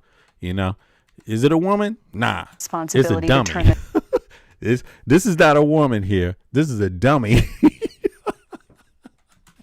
Do you want your kid to be a thought leader or an assassin? God damn. That's where we're at. Do you think our... Well, anyway, and look how easy this is to find and shit. I didn't even have to, like, go far. She's just dumb like this, Voice is simple. It's terrible. It's terrible. But at least we got Trump. I mean, that was for the fellas, that one. We have to have a lady that's dumb to laugh at sometimes because right now the men are doing horrible. Trump is running the Republican men. Woo. It's a whole lot of them. One of the most alarming things about Charlie's murder was the way that some people in this country reacted to it. Yeah. And not just online. This was an idea that you encountered a lot. And the idea was this. They kind of justified it. They basically said that because Charlie said or believed things that they believed were controversial or even hateful, that he somehow had it coming. What do you say to people who justified his death? That's deep. You're sick. Listen, have you ever heard anybody that said he had it coming? I've never heard anybody that said he had it coming. Have you ever heard anybody hey, Friars, you ever heard anybody that said that Charlie Kirk had it coming? I never heard one person say that. I'm just curious. If you've heard people say that, let me know. But I've heard people criticize Charlie Kirk. I've heard people say that what he said is stupid.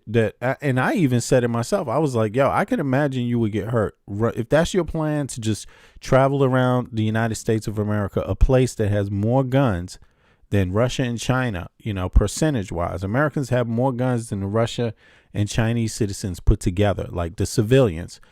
Americans have more guns. The civilian Americans population has more guns than anybody, you know, and to just go around like saying hateful things. The U.S. can be a violent country. You know, that's the country we live in. And you can't, when these things happen, you can't say it isn't. Look, we had a guy planting pipe bombs and shit. And we've had people use pipe bombs, on innocent people. We've had Oklahoma bombings. That was a bunch of innocent people just blown up because somebody was angry. I mean, we see people shot all the time. We see people doing mass shootings out of hate for different reasons. We see people doing all kinds of stuff. So to think Charlie Kirk in his brain, again, another one of these dumbass things. This is dumb thinking, you know, in a country like that where all those things go on. And his bright idea was, you know what? I'm going to go around the country and I'm going to insult people. That's what I'll do. I'm going to poke on other people. That is like, I could see somebody hurting him, but that doesn't mean he had it coming. That's different. Saying he had it coming is like just, you know, nobody has it coming, but you shouldn't be surprised when spreading hate gets you that either. That shouldn't be a surprise, because the bottom line is that that's a poor use of math. You know, think of all the things you could be doing. You could go around and you could be lifting people up, and you would get a lot more good, right? But mathematically, you chose to tear people down.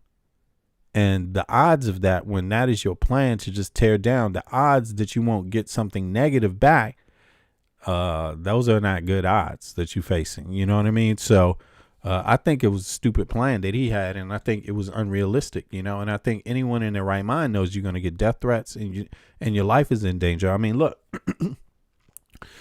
people that don't say anything rude or bad, their life is in danger when you're involved in politics in the United States of America. That's just what it is. You know, it is that way.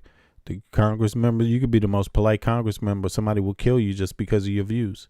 You know, just because you support abortion, fuck it, kill them. You know what I'm saying? So for Charlie Kirk to have this idea, or anybody that something bad couldn't happen, that would be strange to me. I wouldn't advise people to go around preaching hate like him. You know, I don't think it's a good way to do anything. I think my personal view is reach out to people, show people how you also care about them. You know, from the start, not from the back end, not insult them and then say, oh, I really care about you. No. How about I really care about you. I take notice in what you're doing. You're great. And then leave it at that. How about build things that way? You know, build relationships that way. That's how I look at it. So I see everything that they do and are about is very, very weird, you know, but let's play some more. Let's see here. He's a human being. You think he deserved that? Tell that to my 3-year-old daughter.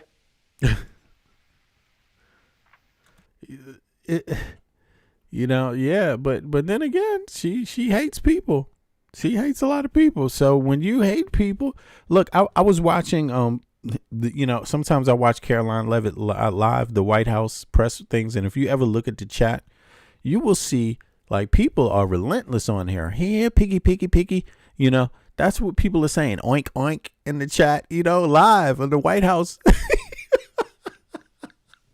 On the White House live chat, which he goes on. People saying all kinds of shit. It's like, you know, no, man. People don't like you, lady. And they don't like Charlie Kirk. And they are going to say some hateful things because Charlie Kirk believed in saying hateful things too. It's just that way. You know what I mean? And it's sad. It's sad, but I wouldn't say he deserved to die. I don't think he deserved to die, you know? And I wouldn't say he had it coming. That's kind of too malicious and vicious. You know what I'm saying? But I don't see at the same time, I don't see why you would expect positive results from being negative. I think that's just ridiculous, you know. I don't think that works either. That's also crazy, you know, in my view. Excuse me. You want to watch? It's a lot of people. Charlie Kirk said some hateful things. I mean, he said, you know, after this politician's wife got shot in the head, he said, just the price you have for the Second Amendment. You know, some of these deaths are just the price you pay. I mean, some people would say that was, you know, kind of cruel to say at that moment. You know what I mean? And lacked empathy, you know, for the loss of life too. So, you know, yeah. And high res, the video of my husband being murdered, and laugh and say he deserves it. There's something very sick in your soul, and I pray that God saves you. Now, somebody probably said that to her on purpose, just to hurt her fucking feelings because they hate Charlie Kirk. I mean, it's like the guy was saying hateful shit, and so they're like, you know what I'll do? I'll tell her you deserved it. I mean, because they're saying freedom of speech is the right to say hurtful things. That's literally what Charlie Kirk was all about. I should be able to call you say any kind of fucked up shit. It's my opinion and it's covered under freedom of speech. And this is how people are getting back at her. I don't think they would normally say that to a person, but to them, they being cruel, man. People are being cruel, you know. It's cruel. They're being cruel back. That's what I think, you know, overall. Now, here's Candace Owens bullshit. Now, this is like a interesting thing here because another nut, Candace Owens, is like they're going in on each other, the MAGA nuts. It's like they're both MAGA nuts and they're going in on it. And I don't typically watch Candace Owens at all. I'm like not interested in none of her conspiracy theories. If it's two people, I think, well, not two, there's more, but Candace Owens, just a dingbat, She's crazy. She's bipolar or something. I mean, I don't know, but it would be what I would be guessing, right? But I definitely don't know, but that would be my guess. But then there's another one. She has a particular brand of kookiness, but there's another one that I don't like. That's also, let me see, a black American. This guy, the FBA guy, Tariq Nasheed. It's all conspiracy theory shit. It's conspiracies, and you know, it's really dangerous type of conspiracy because the people that you would think you would want to vote and have representation, he kind of keeps them, you know, in the not voting area. You see what I mean? Trying to, yeah, basically. So I wonder if he works for like somebody like, I wonder if he works for what's one of these right wing hacks that's always out there? What's the chubby guy that did the Sandy Hook shit, that made the miserable statements about Sandy Hook and tried to say it was a conspiracy? What's his name? Anybody know his name? The Sandy Hook guy? I forget his name. Rush Limbaugh. Sometimes I think Tariq Nasheed is part of that Rush Limbaugh thing and just got his own fringe. Alex Jones. Yeah, it's Alex Jones. I'm sorry. It's Alex Jones. Sometimes I think Tariq Nasheed is actually working with Alex Jones, you know, and his undercover maybe white supremacist type of thing, you know, and that's what I think, you know. And Candace Owens, I always thought like, yeah, no wonder she worked with this organization. What the hell is Charlie Kirk's organization called? I mean, who would work with them? Why is she working with them in the first place? And she likes Charlie Kirk. She's always capping for this ridiculous, hateful bullshit.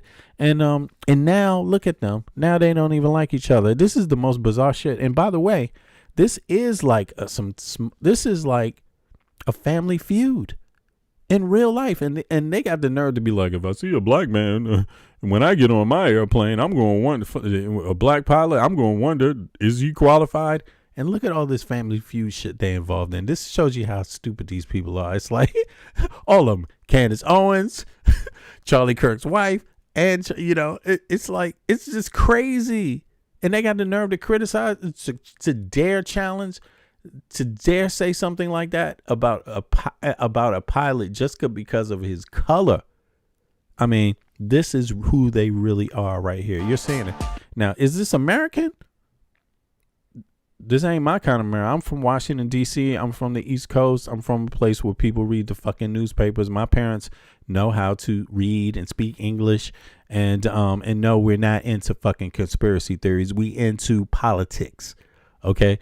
Global affairs, politics, and things like that. Human rights, civil rights, real shit. But here's Candace Owens,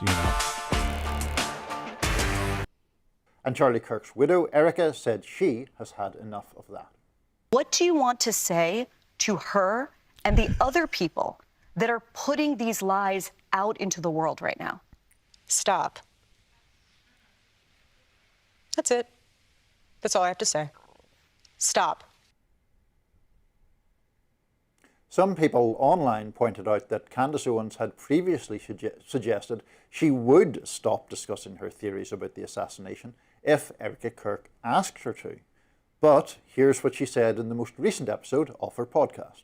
So Erica would like me to stop lying, and I would like to honor that, okay? I can only honor that if Erica is more explicit in terms of what I have lied about. Harassing What ass. did I lie about? She's a harasser.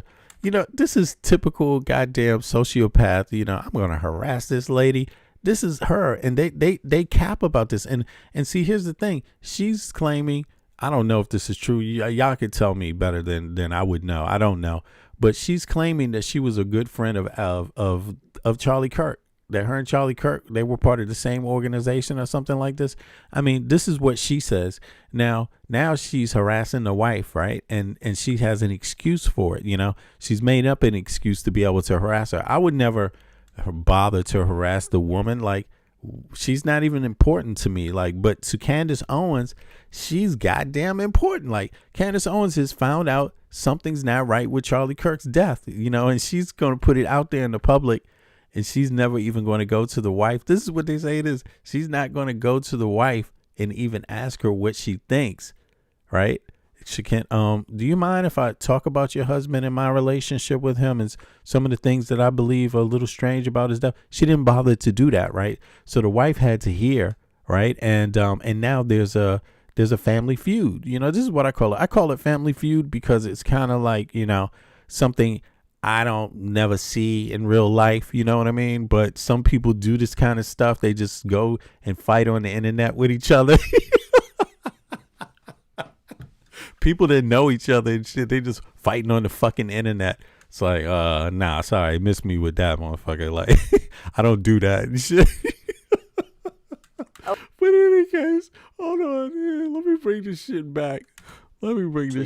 Suggested oh my she God. would stop discussing her theories about the assassination if Erica Kirk asked her to. But here's what she said in the most recent episode of her podcast. Oh my God. Come on, man. Shit. All right, hold on. Damn. Shit, I don't want to get a copyright. Here we Erica go. would like me to stop lying, and I would like to honor that, okay? I can only honor that if Erica is more explicit in terms of what I have lied about. And if you're not more explicit, I'm going to fucking keep harassing you whether you like it or not. She's ready to go, Candace Owens and shit. What did I lie about? She just inserted herself all in the guy's murder and shit. Owens continues to anger some on the right with her comments as they argue she's hurting the conservative movement. Whatever. Don't listen to me. I'm just a Democrat. Don't listen to me. Go ahead. Y'all go and fight. Have all the fights y'all want on TV and shit.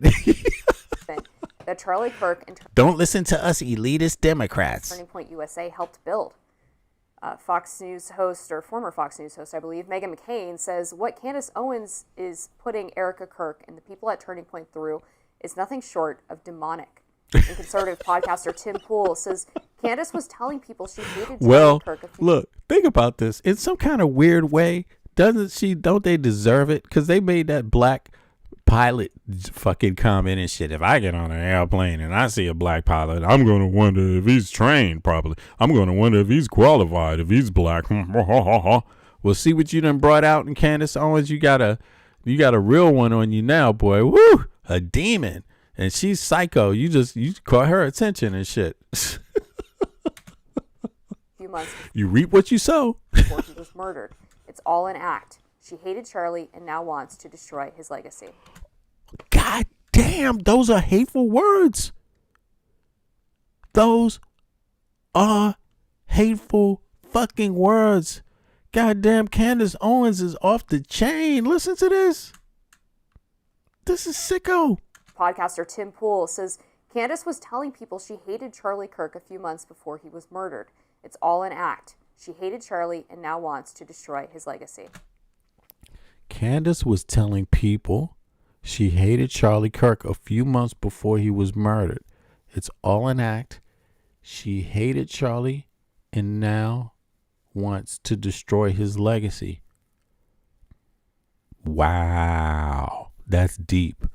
Although who the fuck is Tim Pool? Why should I believe him? I mean, what the fuck? You know what I'm saying? Like, I would be a dumbass to be like, man, yeah, because Tim Pool said this and Tim Pool said that. He must be right. I don't know who none of these people are. But this is what Tim Pool says. But either way, they done stirred up the ghoster. They stirred up Charlie Kirk's ghost and shit with Candace Owens, man. This is crazy. In the same interview, Erica Kirk also responded to people justifying the death of her husband. Let's take a listen. You're sick. He's a human being. You think he deserved that? She doesn't look real. I'm sorry. She just doesn't look real. I don't know what it is. It just doesn't strike me as real. And I'm sorry if it is real, but it just seems like an act. But, it just seems like an act. But again, I never heard anybody say that he deserved it. Like, I've never heard one. I don't know one person that believed he deserved that. I never heard one. Not one person. I never heard it. Not on the internet. No place. Not in real life. Charlie and now wants to destroy his legacy. In the same interview, Erica Kirk also responded to people justifying the death of her husband. Let's take a listen. You're sick. He's a human being. You think he deserved that? I don't know. Is she just like that? Like, is she just the type that in reality she doesn't know how to really be real? Like, maybe what she's saying is real. The words are real. Maybe she really feels it, but maybe she doesn't really know how to portray that on camera well. You know what I mean? Like, is that what's going on? I don't know. But let me just look at her face one more also responded time. to people justifying the death of her husband. Let's take a listen. You're sick. He's a human being. You think he deserved that? Tell that to my 3-year-old daughter. You want to watch in high res. See, the problem is, it's sad to say this, but the problem is that there really are narcissists that can go through all these emotions. You know what I mean? Like, they can turn it on. There's people that can do that, and a normal person can't do that, but a sick person can. And I'm not saying she's sick, but it just doesn't look. Something doesn't seem. It just doesn't hit me. Something's weird about it. But again, I'm sorry that her husband got killed, and she is right. Nobody deserves that, man. Come on, man. The guy didn't deserve to get shot like that, man. That was terrible. But so far, another thing that's interesting is we haven't heard the motive yet. Like, the guy hasn't spoken yet. He hasn't given a motive. I mean, I guess it's because he's working on his defense, and you can't claim why you shot somebody when you're trying to go free. I shot his ass because he said this shit about me. You can't say that if you're working on your defense.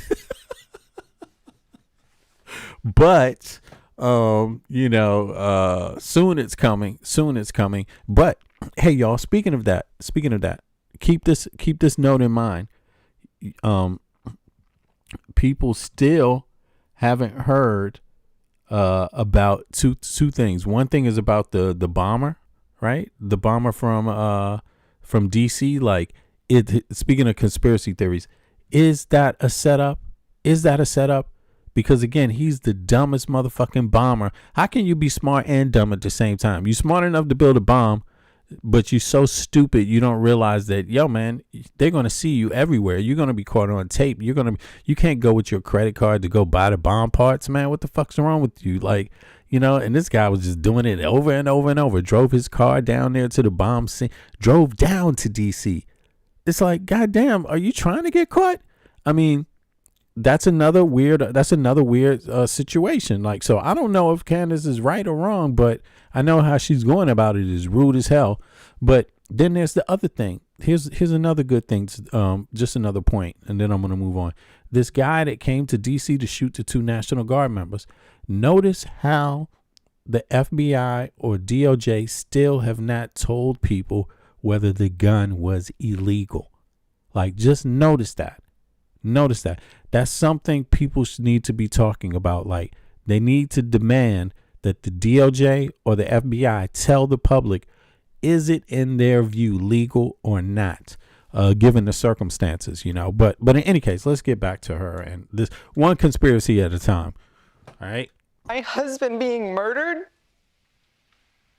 and laugh and say he deserves it? There's something very sick in your soul.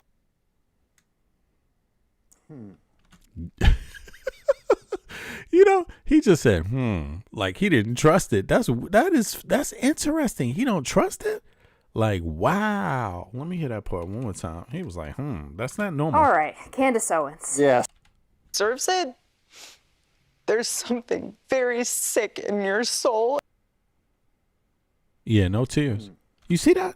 He's just like, He felt the same thing everybody else felt. Something not quite right about that. And say he deserves it? There's something very sick in your soul. All right, Candace Owens. Yes. Where shall we start? Well, I'm watching all of this as something of obviously an outsider from the online right, and I'm therefore watching these shenanigans between various prominent figures there with some perplexity. It just seems very peculiar to me, the whole thing, and her continued propagation of, seems to me, pretty wild conspiracy theories about Charlie Kirk's killing. The clip that we played, I did think interesting because she seems pretty blatantly to be moving the goalposts, having previously said that she would stop if Erica Kirk asked her to. Erica Kirk asks her to, and she says, well, yes, let me just add a few more conditions. That doesn't seem very honourable to me, but I'm sure you have many more things. Yeah, you're right. That does make sense. Like, she couldn't bring the fake tears, but here's also something. That bit said, because how the F can she say that, knowing that he's been recorded saying that public execution should be brought back and then all the children should have to watch? Yeah, she's cruel. They fucking cruel. These are cruel people. So it makes sense why she wouldn't really be manufacturing tears right now, because she's that fucking cruel. She can't. You know what I mean? This is their own stuff. They have cruel ideas themselves. So why would she be crying? Why would she really be crying about some hurtful shit when she's saying hurtful shit all the fucking time? Like, yeah, I didn't see any tears. Things to say about Candace Owens than I would. Yeah, so I think what happened here is that there were people who had questions about the official narrative, quote unquote, of how Charlie died shortly after it happened. And Candace Owens saw that as an opportunity, seized on it, and has created this wild, meandering conspiracy theory that has like 8,000 moving parts that she has provided evidence for none of, and continues to present as if... Classic MAGA. No evidence. She produced no evidence. Candace goes hard on the no evidence shit too, and she will have a big ass conspiracy and be telling it convincingly. You know what I'm saying? Like, but Sixth Sense, what's up? Conspiracy theory that has like 8,000 moving parts that she has provided evidence for none of, and continues to present as if she's the only person seeking the truth. She's the only one who really cares about Charlie, and she's the only reporter. She's a reporter now, apparently, a detective. She's Detective Candace. She's the only one who can get to the bottom of all of this, and the FBI is lying, Turning Point's lying, Erica Kirk is lying, it's just gotten to insane levels. I mean, hey, look, it's karma. It's karma, because when you're out there, you got a whack ass movement and you're causing harm to people. It is kind of karma that somehow Candace Owens, the crazy psycho, got linked up with them. Isn't that crazy? That is wild. That's wild. She was attracted to it. Candace Owens got attracted to them.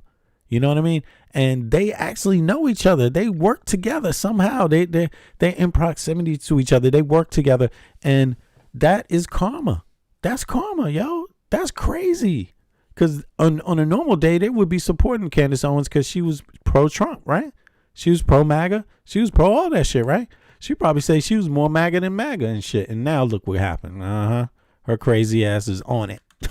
Well, let's just take one of the claims, just Sure. for people who are like, you Sure. didn't watch the show. Yeah. Well, I know that she is contesting the idea that Charlie Kirk was killed with a 30-06 rifle because the 30-06 round could never have been lodged in the neck. It would have had to go through the back of Charlie's neck. And so that's why it couldn't have been Candace. Tyler Robinson on the roof with the 30-06, like we're playing a game of frickin' Clue.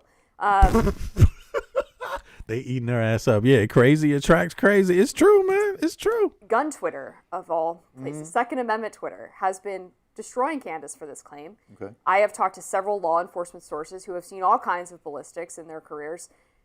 It is absolutely possible that a 30-06 bullet, when fired from an elevated position, could get lodged in the neck. And it's actually not that uncommon. It's not common either, but it's certainly possible. And it's not, something that 100% of the time the 30-06 round goes through the neck, and therefore he couldn't have been shot with this gun. So, like, that's one of the crazy claims. And then we've got, like, the Egyptian planes and the office in Delaware. And I just find it interesting how Candace always has all of these sources she has all of these high-level military sources. And this guy, Mike, is... God damn, she has high level. I hate when these podcasters just do this. Somebody told me, and a guy I know, a person I know, I hate that. And that's what I'm saying. Tariq Nasheed is like the lady, is like the male version of Candace Owens, right? He always knows. It's like the secret inside. He got the inside track, and it just happens to always convince you to not vote around election time and shit. You know what I'm saying? But it's like, to me, it's crazy that we live in this day where people are like this openly. This is popular. This is popular today. These kind of loonies are popular, and you can't say that it's just a race thing. No, this stuff is I don't want to say dangerous, because maybe that makes it that's a little extreme, but this is there's consequences to this kind of stuff, to this kind of media. There's consequences to it. And, a lot of people watch it, believe it, and this can't be good for your mind to be so off of center. You know what I mean? And with reality, you see what I mean? Because making up fantasies makes everyday life hard. If you live through phobias and fantasies and things like that, it makes basic things difficult to do. You see what I mean? And but yeah, they chewing her ass up. They getting into her. It's like, thank God. Emailing her, and she has all of the evidence, and she's checked his claims, and she can confirm that they're valid, but she doesn't actually explain how she confirmed that they're valid, what evidence she actually has. It's always just, well, they told me this, and I checked it, and I promise you guys it's good. Like, there's no journalistic process happening here, and it's just so frustrating. Erica Kirk also appeared on Fox News with Harris Faulkner, where she talked about some of the conspiracy theories in greater detail, and was obviously quite hurt and wounded by the insinuation that her Turning Point USA family was covering up the real cause of Charlie Kirk's death. And it's gross. And I think, if people want to watch the full Tim Pool rant, that was pretty indicative of how I feel about it, which is that what she's doing at this point is evil. Yeah. Damn. Yeah. And is it legal? See, this is the thing. This is what's interesting. Maybe she is an evil genius or something, because, and I definitely don't want to give her credit though, but I mean, in some kind of weird psycho way, it's interesting because, it seems like these would be the very people that would be saying, no, what she's saying is freedom of speech, right? Isn't that crazy? But it's evil. And I would say it's wrong. But if the wrongness and the evilness was just changed so it wasn't them that she's being evil to, they might actually back it up. They might actually say it's freedom of speech. Like, let's just flip roles. Let's say it was Malcolm X and his wife, and Candace Owens was going in on them. He's gay and they've done all this. He's really not his civil rights. I heard that he's working with Hitler secretly and all of this shit. And then people would be like, that's evil, that's wrong. Would Charlie Kirk and his wife be like, yeah, that's evil, that's wrong, that should stop? Or would they be like, it's freedom of speech? Freedom of speech, oh well, freedom of speech. He didn't really die. It wasn't really the FBI. It wasn't really them. It was, what it was aliens. You know what I'm saying? Like, I mean, wouldn't they say, what would they say? What would she say? Would Charlie Kirk's wife say it was evil? Would Charlie Kirk say it was evil? Or would they say it's freedom of speech? If it was Obama, they would be like, it's freedom of speech. I bet you they would. So it is kind of some kind of weird evil genius there. I don't know if she's doing it on purpose, but it's something very sick. I think she's sick, because sick people can be geniuses too. You know, they have something. There can be some innate type of intelligence while she's still a sociopath. You know what I'm saying? But in any case, enough said. Candace Owens, these MAGA people, this is a lot of MAGA. These shows, Candace Owens represents a lot of MAGA people. What's this guy, the bigot? She was actually capping for him a while. The bigot. What's the guy? He's got a Hispanic last name, but he says he's a white supremacist. But when Piers Morgan asked him has he ever slept with a woman, he was like, no. I was like, what the fuck? Nick Fuentes, right? These are MAGA people. Nick Fuentes, who else? Alex Jones, MAGA people. They have a lot of wild cookies. They have a lot. And these people spend a lot of time listening to that looniness. Like shit that is just crazy. You know what I mean? Like crazy. And they listen to her. I mean, sure, focus on Candace Owens. But it's people that listen to her and believe her. It's like, it's weird. You know how many people she got? I only have 6,000 followers, by the way, 6,500. By the way, click the like button. Subscribe if you haven't subscribed to my channel. But that woman ain't no genius. I mean, you know, I'm trying to find the words myself. Maybe it's just she's sick. You know what I'm saying? But I mean, these are their constituents. These people vote for Trump. You know what I mean? These people canvass for Trump, and people listen to her. She has like 1 million goddamn viewers. Yeah, Nick Fuentes, right? She has. Oh, you love him? Oh, fuck Nick Fuentes too. Yeah, whatever. Anyway, you probably love Candace Owens then. But in any case, it's like they listen to these lunatics, you know, and there's nothing they as far as knowing how to put ideas and concepts together in a rational way, in a structured way, you know what I mean, in an organized way. You know, they don't. They just skip all past, you know, reason and jump to things that, you know, are almost impossible just for the sake of it, you know. And this is what it was like when they were talking about the Epstein files before Trump got in office. They had all kinds of ideas. Soon as Trump got in office, they threw all the ideas away. In other words, you will never hear them say Hillary Clinton drank blood on Epstein Island again. It just disappeared. Gone. Whole concept just gone. You know what I mean? But that's who they are. But in any case, that's enough. Now, on to more serious shit. I don't know if this really happened, but let me check it out. It's there's some reporting that says some Russians hit some Turkish ships. I believe that's in the Black Sea.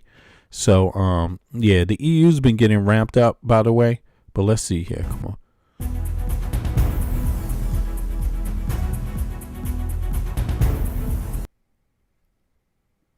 8 days since Russia began its full-scale invasion of Ukraine. I'm Marie Caso, and here is the latest. Ukraine would join the EU in 2027 under the newly presented peace plan, according to the Financial Times. The newspaper also stressed on Friday that the move would transform the bloc's approach to admitting new members. The EU accession by January 1st, 2027 is included in the latest draft of the peace proposal presented to Washington by Ukrainian and European officials, sources briefed on the document's contents told the Financial Times. The plan is a revised version of the initial proposals the Trump administration put forth to end the war in Ukraine. The sources briefed on the peace plan said it would force Brussels to rethink its entire enlargement process, including rules on funding and voting rights. If the US backs the proposal, Hungary's Viktor Orban could be pushed by President Donald Trump to drop his veto on Ukraine's EU membership, the FT added. Although Ukraine became an official EU candidate soon after Russia's full-scale invasion, it's yet to complete any of the 36 required accession steps. Today, it is extremely important for Ukraine to achieve results on the front lines in order to gain diplomatic leverage, President Volodymyr Zelensky said in a video address from war-torn Kupiansk, a city which is the chief of Russia's general staff has told Putin was under Russian control back in mid-November. Ukraine's military had previously denied losing the city. Furthermore, in recent days, Ukrainian forces have recaptured significant amounts of territory north of the city. I congratulate these guys. I thank every unit, everyone who is fighting here, everyone who is destroying the occupiers. Today, it is extremely important to achieve results on the front lines, so that Ukraine can achieve results in diplomacy. That's how it works. All our strong positions within the country, strong positions in talks about ending the war. I am grateful to every soldier. I am proud of you. Thank you to all our ground forces. Today is your day. Thank you, guys. Glory to Ukraine. Just days before President Zelensky's visit to Kupiansk, Ukrainian forces have cleared the city's northwestern outskirts of Russian units and isolated those that infiltrated the city itself. According to the Deep State Monitoring Group, Ukraine's military has successfully cleared the northwestern outskirts of Kupiansk, recapturing the villages of Mirne, Radikivka and Kitrashivka, and bringing Holubkivka under fire control. The Russian troops that managed to infiltrate the city are cut off from their core forces. Fighting continues in the city center, where remaining Russian units have been pushed into small enclaves. During a visit to Kupiansk on Friday, President Zelensky and Commander-in-Chief Alexander Syrsky met with Ukrainian soldiers, congratulating them on the Day of Ukraine's Ground Forces and presenting state awards. Zelensky thanked the country's defenders for their service, emphasizing that their hard work day in and day out is what protects Ukraine's sovereignty and security.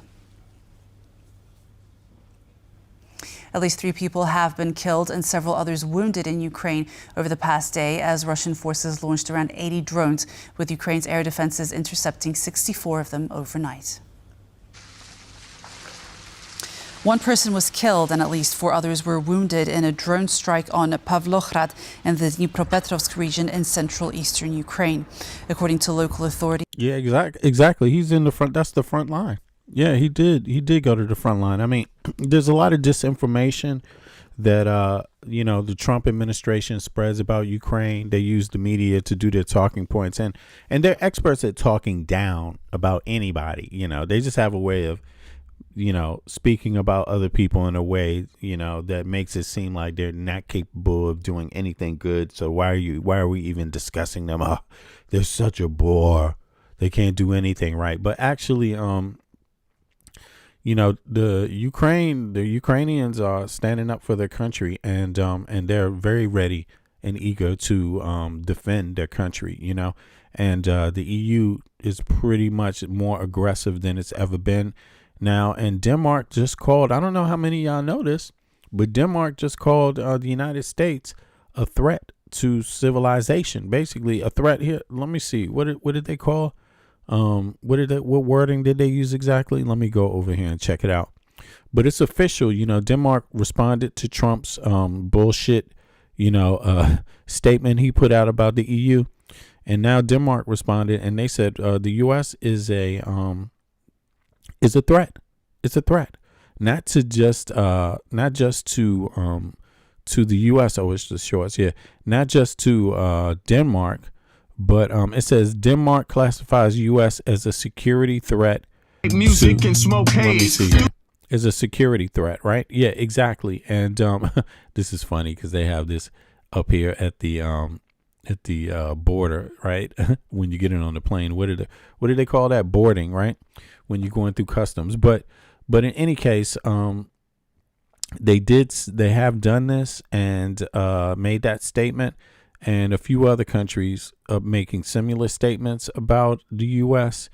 And so the EU policy is changing rapidly against the U.S. in terms of defense. Like, they're not waiting around for Trump. They're not even taking Trump serious, and they've been definitely, bolstering up their defense and also helping to bolster up Ukraine's defense. And there's also a lot of advisors, foreign advisors in Ukraine right now. I think the British are in Ukraine on the ground, and a few others from maybe the French also, and a few others. So, I wouldn't be surprised if I saw EU member state troops into Ukraine soon. I wouldn't be surprised myself.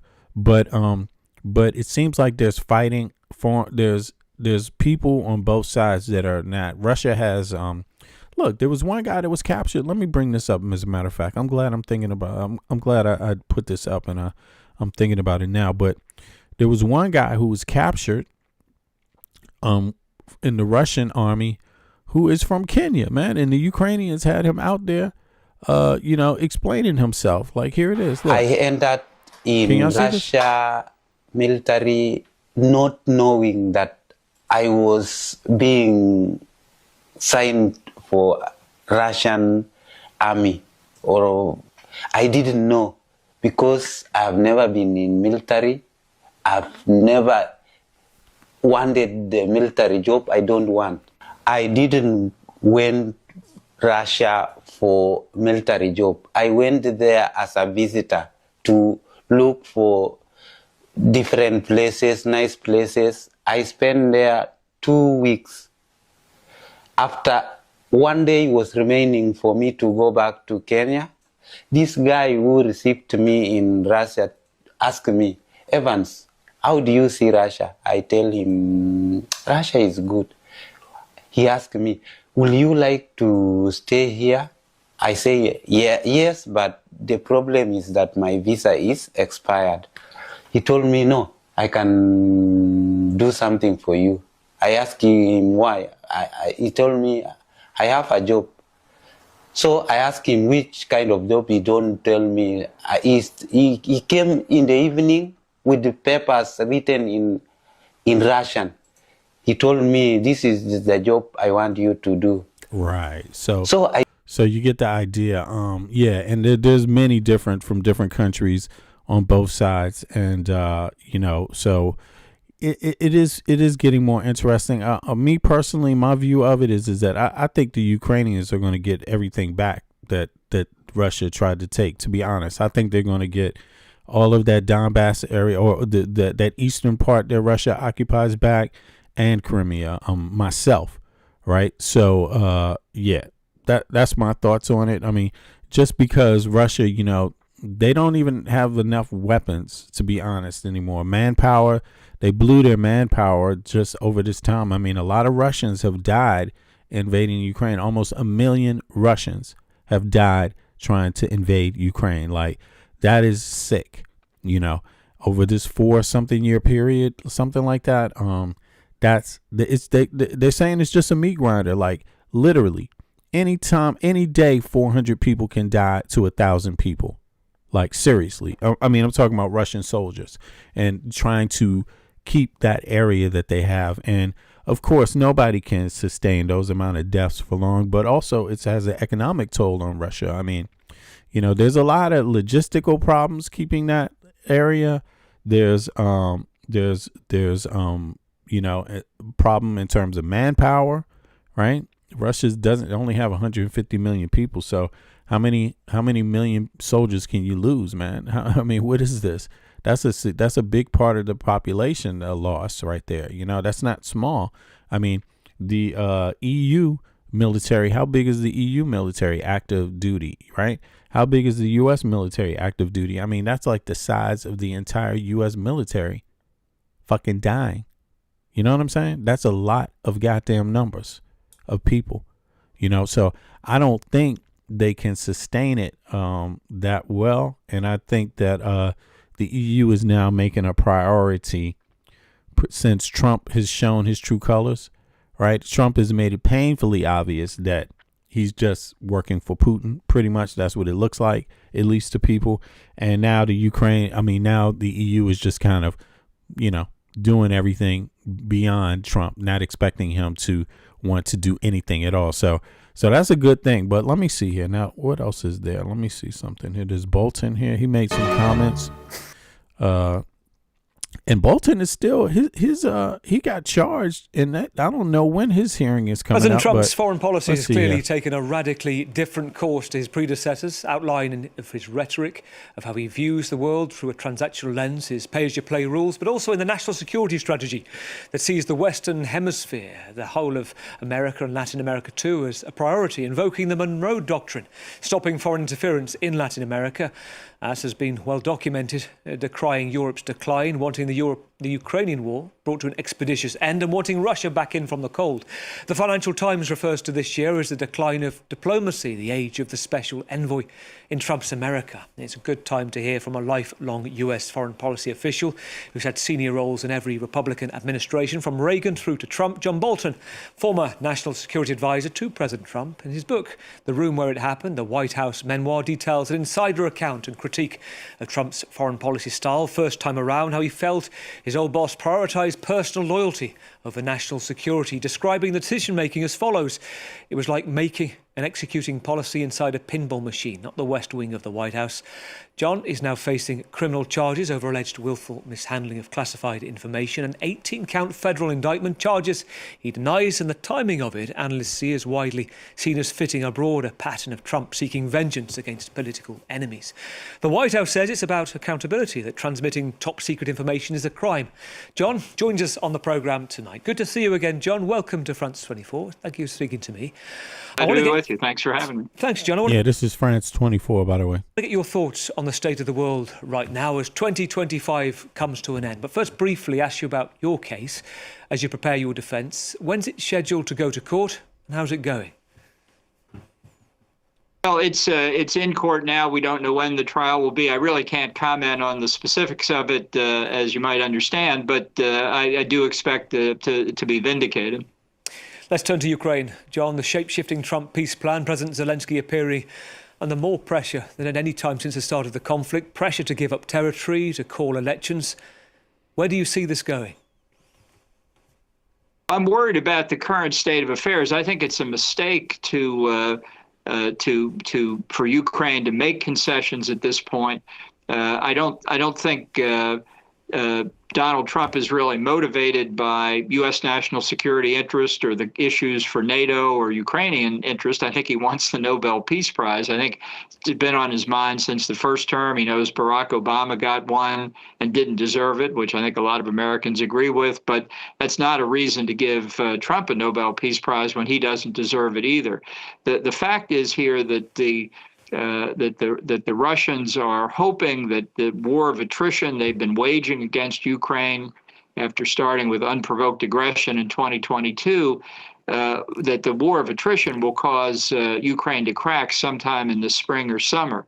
And I don't think that's necessarily right, but that's what I think is on Putin's mind. He thinks time is on his side. This is not the time for the U.S. or Europe really to give up and say, let's cut the best deal we can. I think that's a big mistake. But there are kind of two things eating at each other right now, aren't there, John? You have this, something's got to give at some stage. You've touched upon it. On Russia, there's this significant push-pull now. Europe has sanctions on the Kremlin saying it is increasingly starving the Putin machine. That is the way forward. But in light of this recent US national security strategy, US focus, it is now largely counter to that. Their argument that Russia should be brought in the cold. And I just wonder whether you think sanctions have been working on Russia, John, enough to change the shape of the war?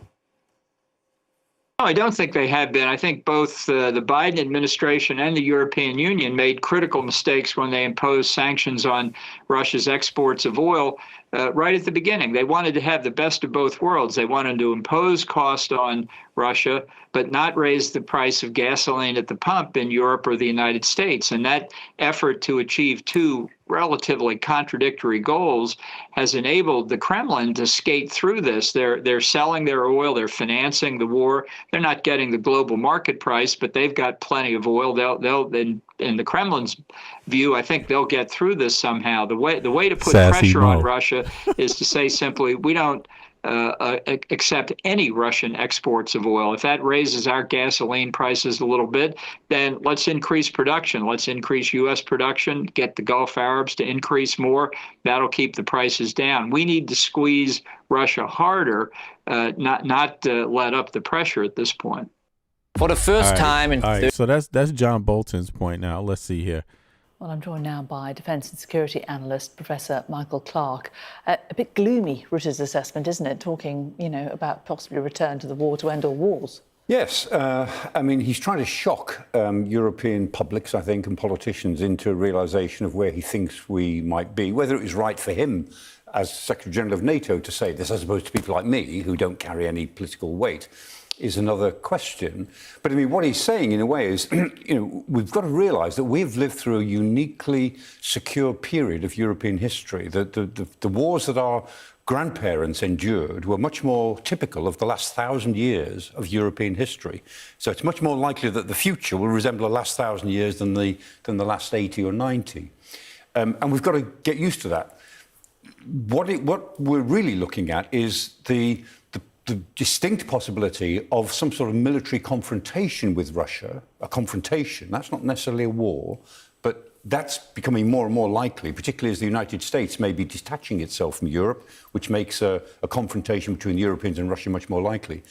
But what he's saying is what the chiefs have been saying, the military chiefs have been saying now for the last 2 or 3 years. If we are to avoid an all-out cataclysmic war, we have to be prepared, we have to deter it, which means you've got to be prepared to fight it. You can't avoid it just by diplomatic means or by hoping that in the case of the sort of country that Russia has become over the last 20 years, not forever, but over the last 20 years, then the only way to be sure that, well, reasonably sure that we can avoid a war is genuinely to be prepared to fight one. And that means we've got to mobilise ourselves psychologically as well as physically in a way that we as our generation never thought we'd have to again. That's what he's saying. Whether he'll be believed, I don't know. But there's a philosophical basis behind it as well as a policy. Yeah, from where I'm sitting, I'm in Denmark. It seems like, I'm seeing military ads everywhere, right? So they're enlisting people, and I think that's going on all across Europe. And I definitely hear a different tone coming out of European leaders, coming from European leaders, especially Finland, Belgium, right? Also Denmark, Sweden, especially the Baltic area is pretty much like, the attitude towards Russia, because it's so much closer to Russia, is very negative. But also the French, Germany, they're all taking a different tone now. And that's changed in the last week, you could say, especially after this Trump the timing has something to do with that Trump statement. But of course, they've been preparing to, themselves, for a minute. So you've seen some activities, they actually spent a lot of money. The EU released a lot of money a couple of months ago for weapons production all across the EU in different countries. Right. And so that also helped boost up weapons capacity. Obviously, they're moving towards something. And Russia has been making these incursions with drones into EU airspace. Right. So I don't think, from what it sounds like to me, it sounds like the EU is about to enter, and these EU countries are about to pretty much control the skies over the Ukraine.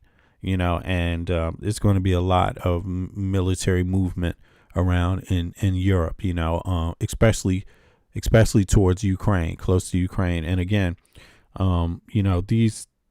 the EU military is not that tired. They're not all out all over the world. They're not always working, you could say. So they're not worn down. The Russian military, man, God, man, you guys been in war 4 years and been getting fucking killed like savages. Like, I hate to say that, but just like meat, like just getting killed. Like, your lives don't matter. I mean, no one could sustain that. Yeah, I think the EU is about to take a real careful look at Russia. But I thought this was interesting here because now Fox is saying different things too. They changed their tone. Listen to this.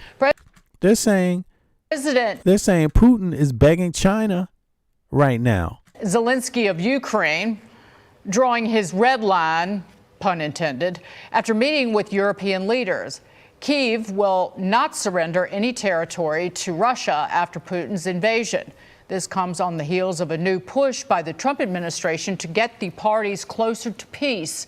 The Ukrainians revealing portions of their new peace plan are ready to be presented to the U.S. envoys this week in yet another bid to find a lasting ceasefire. Joining us now is former CIA station chief and Fox News contributor Dan Hoffman. Dan, thanks for being with us today. All right, so we're looking at the Ukrainian peace plan. We've looked at and talked about the plan that was already on the table from the U.S. side. My sort of naive reading on this is they seem like they're going to be miles apart. Do you see any possibility of what the Ukrainians bring to the table being something that Russia might in some world agree to? No, I've never seen the potential for a deal, I'm sorry to say. Look, Russia launched this brutal war to topple Ukraine's government and install their own puppet regime. That continues to be Vladimir Putin's strategic objective. He's spilled a massive amount of blood and treasure. You see what I mean? When you hear Fox News starting to move away from Trump's talking points and adapt, these are Biden talking points. These are Ukraine talking points. I don't want to minimize them. They're real points. But you don't hear, these aren't the points that Trump has been spreading. This is not the points that Trump wants spread through the media. This is the opposite of what Trump is saying. So when you hear Fox saying this stuff, it sounds like Trump is losing. Number one, he's losing his support base, because usually Fox News is like MAGA, official news channel, So this is a million casualties. He's on his knees begging China to import his hydrocarbons at reduced prices, relying on North Korea for artillery and cannon fodder, North Korean troops he can send to the front. Ukraine has courageously defended their territorial integrity, and they are very much aware that if they make a bad deal, they'll leave themselves vulnerable to a future attack. That's part of the issue here about them giving up territory that Russia hasn't even conquered. The reason why Russia hasn't conquered it is because it's heavily fortified, and it's protecting the rest of Ukraine from a Russian onslaught. Reading into what President Trump has said, here's the headline from the Wall Street Journal. Trump pushes Ukraine to accept peace deal, saying it is losing, and clearly hardening.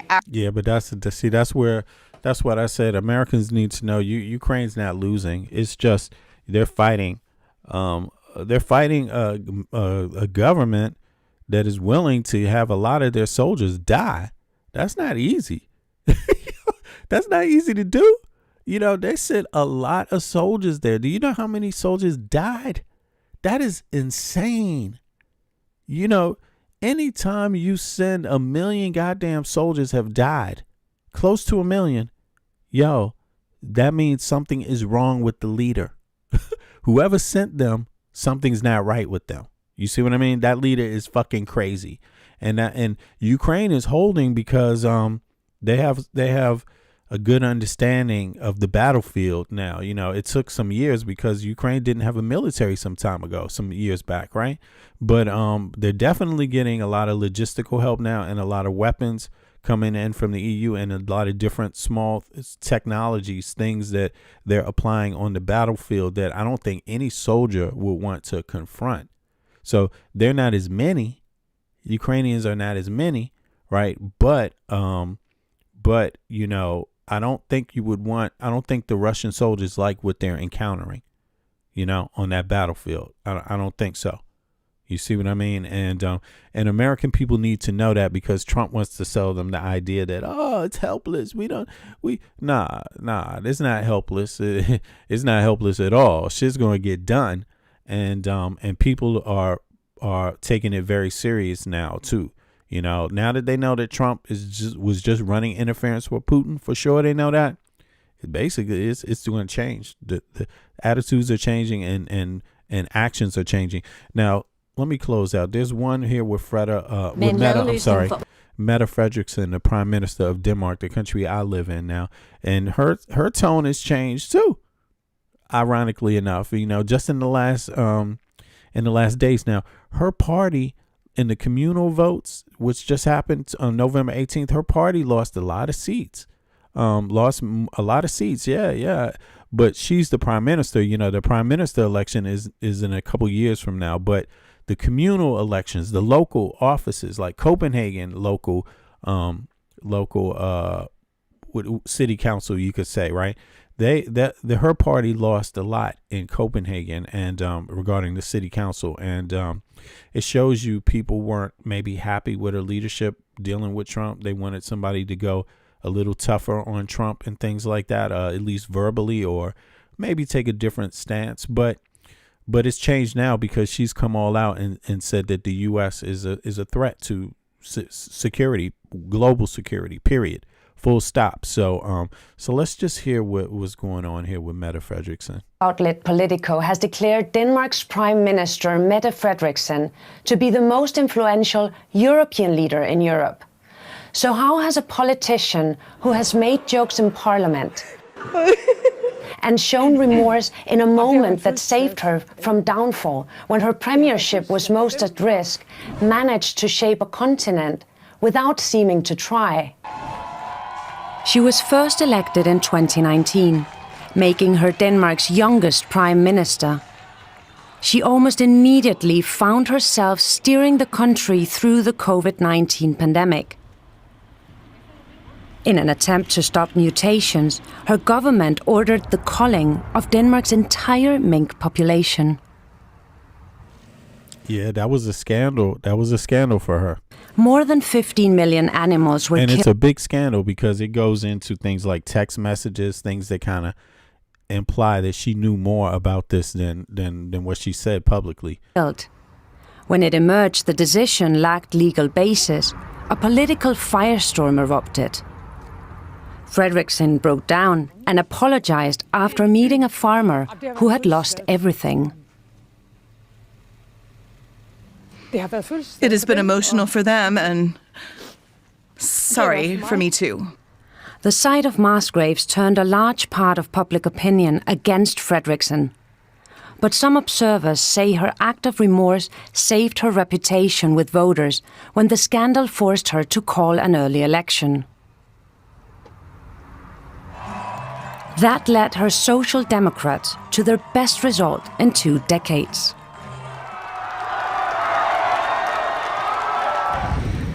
At home, she carved out a tough and unusual path. Strict refugee and immigration policies, paired with strong welfare protections and a shift toward the political center. Abroad, she changed course too. Once one of Denmark's most EU-skeptical leaders, Russia's invasion of Ukraine pushed her firmly into the European camp.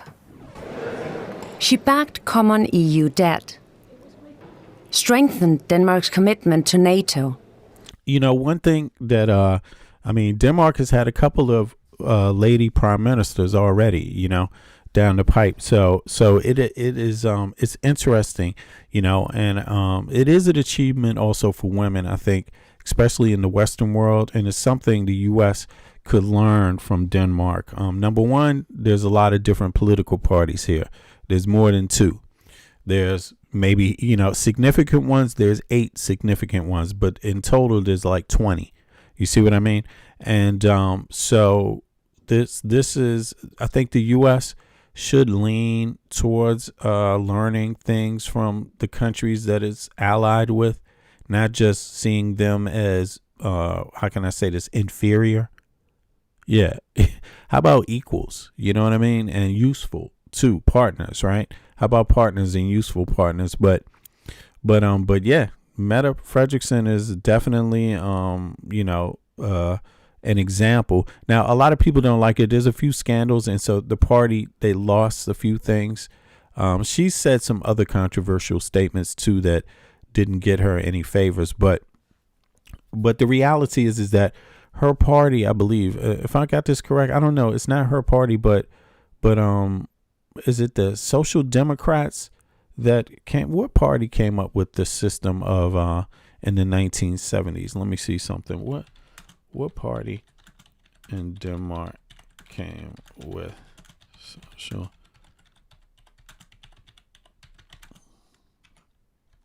Let me see. Was it Social Democrats? I think it's the Social Democrats. I just want to make sure before I they're still a popular party, especially in Copenhagen, but let me just make sure, because I don't want to get this wrong. Yeah, it was the Social Democrats, right? So Social Democratica, right, who introduced it to Denmark, the modern social system, though it happened over decades, so it was built up over decades. And the Social Democrats were founded in 1871. Now, that's not let me see. Yeah, this is not Meta's party, but it's worth saying, it's worth just hearing a little bit about it, because that's another unique thing that Denmark. Oh, wait a minute. What am I talking about? It is the Social Democrat. It is her party. I knew there was a reason why I was bringing this up. Yeah, but it is actually her party that did that. So that's another interesting thing, right? That is to say about that. Now, they say that they went a little more right wing, and that they're, Enhill's listing is more like Social Democrats and kind of kept the same values now. So Enhill's listing got a lot of votes in Copenhagen. They got the majority of votes in Copenhagen this last election in November. But in any case, that's Mette Frederiksen, and that's the Prime Minister of Denmark, and people should look it up. But in any case, she's been outspoken on the EU level about Putin. Denmark's airspace has been broken a few times, and I think, now they just decided that they're going to invest a lot, and they've already been investing. Like, they invested in these things. The U.S. is buying stuff from Denmark too, weapons from Denmark, weapons or drones. Let me see, more specifically, water drones that scan the sea. For drones that are unmanned, that scan the seaboard and scan the sea for submarines and other things, right? Yeah, exactly. And Denmark sells those to the U.S., by the way, but those are used prominently here in the Baltic Sea to protect against Russian submarines. But in any case, let me just get this last part here, and then I'm going to be out. I appreciate everybody coming out today. Click the like button. Subscribe if you haven't subscribed, because it helps more people get in the algorithm, right? Click the like button too for the same reason. But if you want to know when I'm doing the impromptus, subscribing will help, and click the bell too so you get the notification. But the EU, make no mistake about it, the EU is stepped up, and the EU's got 450 million people, right? And that's a lot of people. The U.S. has 350 million people. So that should give you an idea of the manpower here, right? The EU has more manpower than the United States of America. And when they get moving on projects, they can produce a lot, right? When they decide to. They're heavily industrialized, and in cases like Denmark, you can see Denmark is moving towards being totally green, right? So Denmark's made a lot of investments in L cars and the L system to support it, the infrastructure for all of that, and green energy in general. They're like top in the EU for it. So that's another thing. And Meta's also been kind of cheering over that also. So in any case, just this last one from German news here. Let's see what they say. Attempts to meddle in German elections. Today, Berlin summoned Russia's ambassador, made those accusations, and said there will be consequences.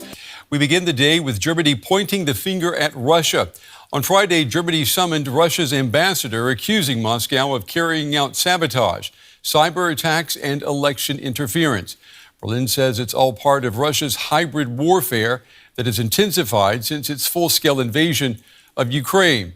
And Germany is not alone in saying that Russia is meddling in Europe. In recent months, Poland has accused Russia of sabotaging its rail infrastructure, while several European countries report violations of their airspace, including drone sightings, airport disruptions, and growing cyber threats. Now, these claims have been denied by the Kremlin.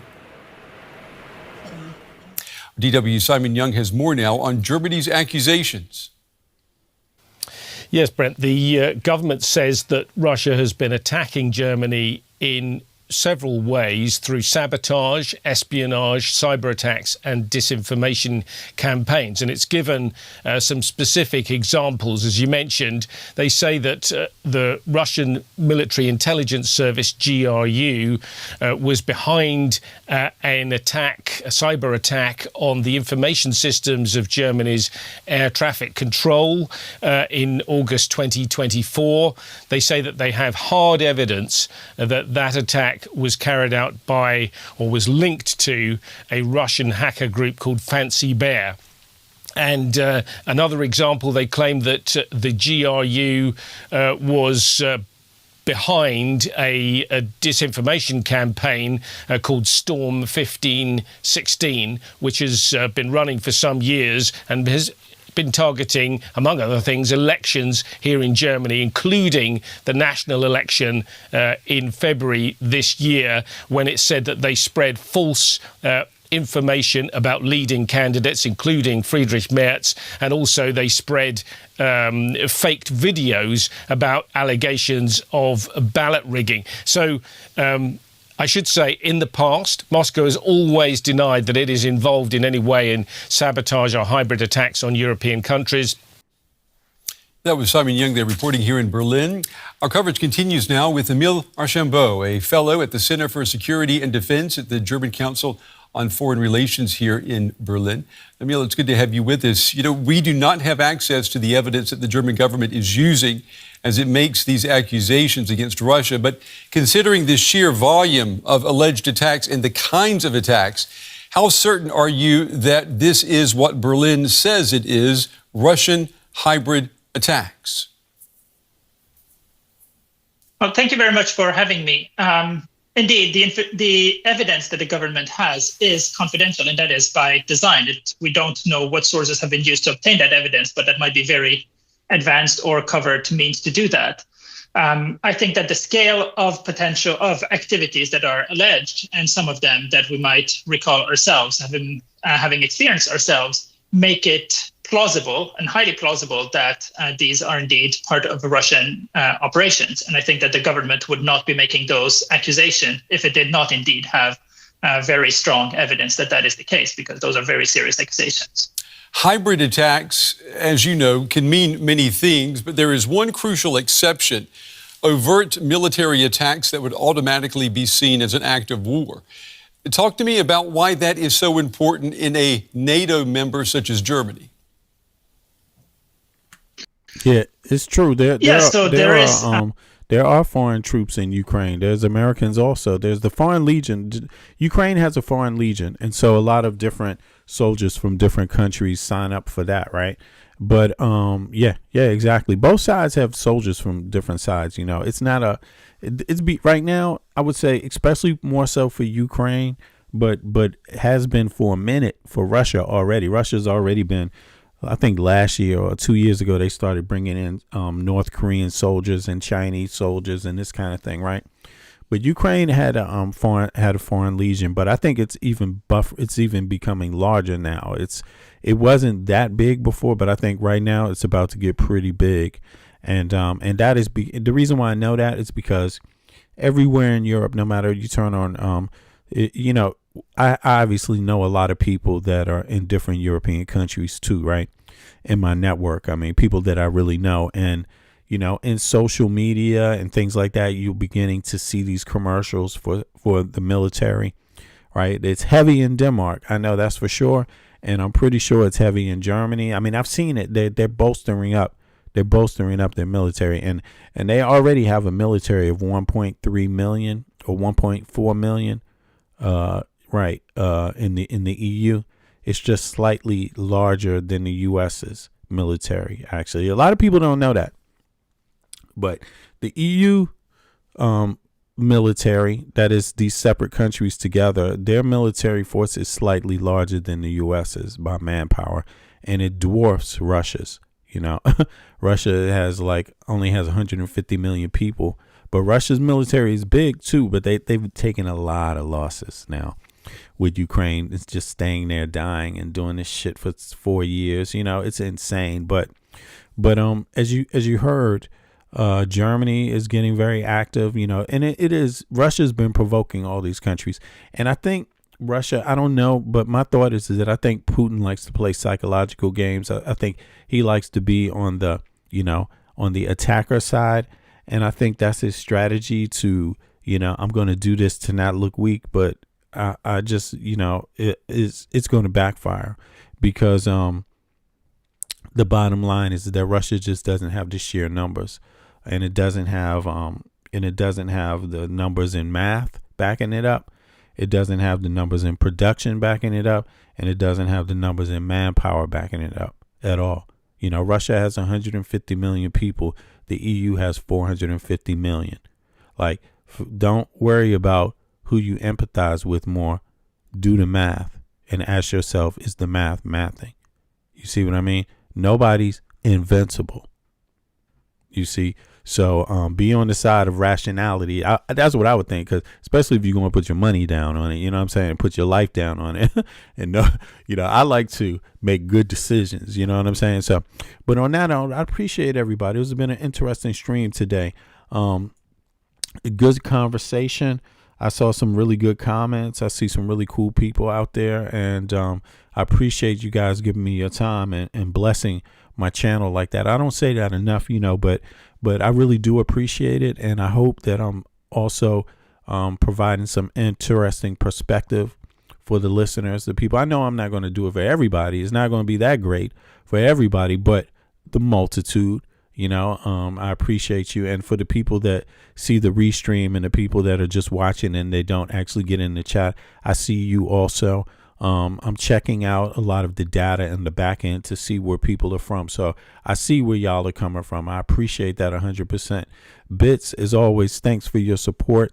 Everybody thank Bits too, also for doing the modding today and on most days, by the way, but also the support with the memberships, Bits. I appreciate that a lot.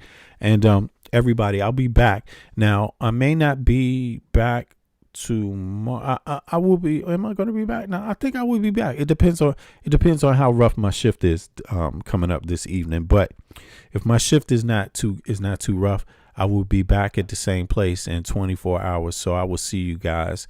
And everybody have a good weekend. And we're going to catch up. I appreciate y'all. And one other thing, impeach Trump and release the Epstein files. You heard? Let's do it. See y'all. Slava Ukraine. Blessings to everybody. One.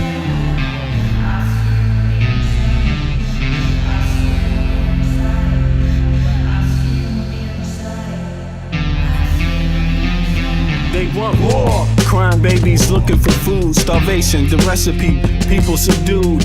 When the people you trust got it in for you.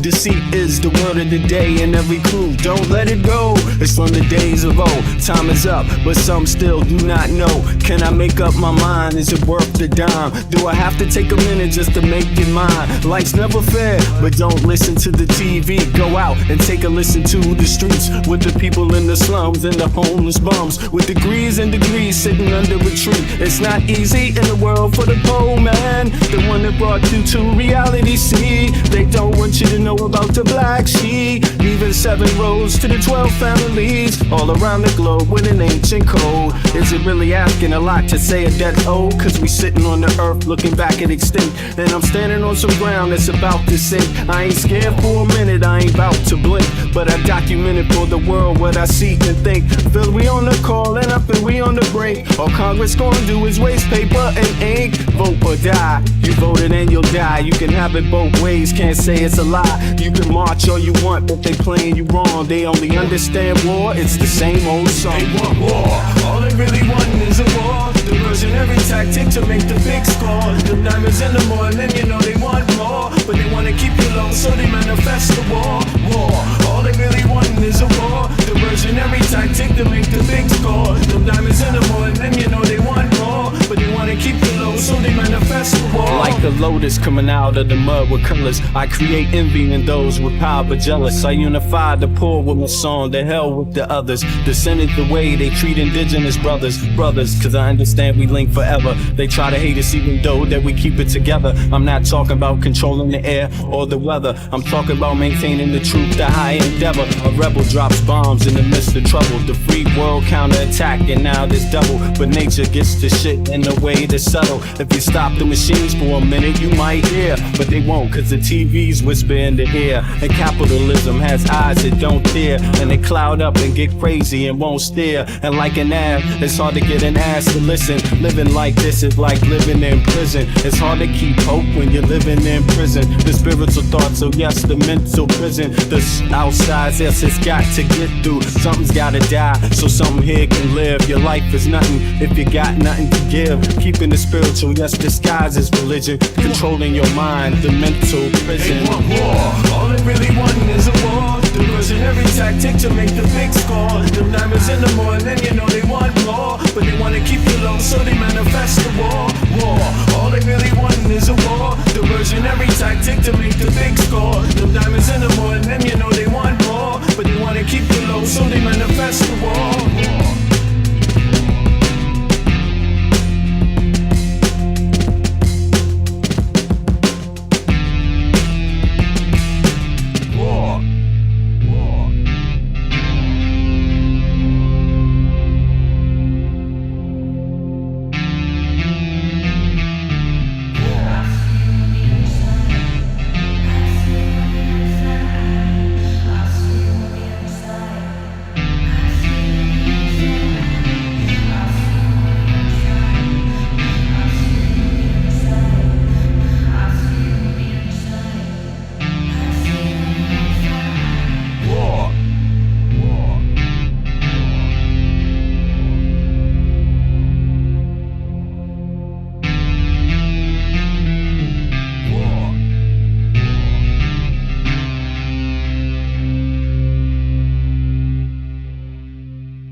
Can you feel it? Nothing can save ya, cause this is the season of funky behavior. I came to relax your mind, you can recline. On what? On this here rhyme. I like the style, I'm staying for a while. It helps me show cats that I'm versatile. I'll touch your dial, turn your frown to a smile. I'll make you feel like you're having a child. So relax and open up, child. I'm about to make you walk what? Pimp style or pimped out style. You don't understand the logic. See if you don't have it all, I'll take a deposit. I got shit for you, it's alright indeed. It's like going to the garden and planting the seed. It might tickle for a second, but it won't bleed. So just relax, just hear a dope ride. Your vibes is real nice, everything is real fat. You don't have to do work, we do right. It's the type of place where you can wear your hat. Just relax, and just hear a dope ride. Your vibes is real nice, everything is real fat. You don't have to do work, we do right. It's the type of place where you can wear your hat. Your entertainment, at the same time, edutainment. In other words, you could call it bent. What I'm saying is that I'm here at your service. It's hard work, but then again, I deserve this. I'm helping people enjoy their spare time. I'm like an instructor when I'm doing my rhyme. Relax and just hit the dope track. It's really not all that, it's not like a gag. We like that when everything is relaxed and chill. You don't have to get fucked up or take pills, cause I like being myself, it feels good. Yo, it makes my meals taste good. It makes my meals taste good. It makes my meals taste good. It makes my meals taste good. So just relax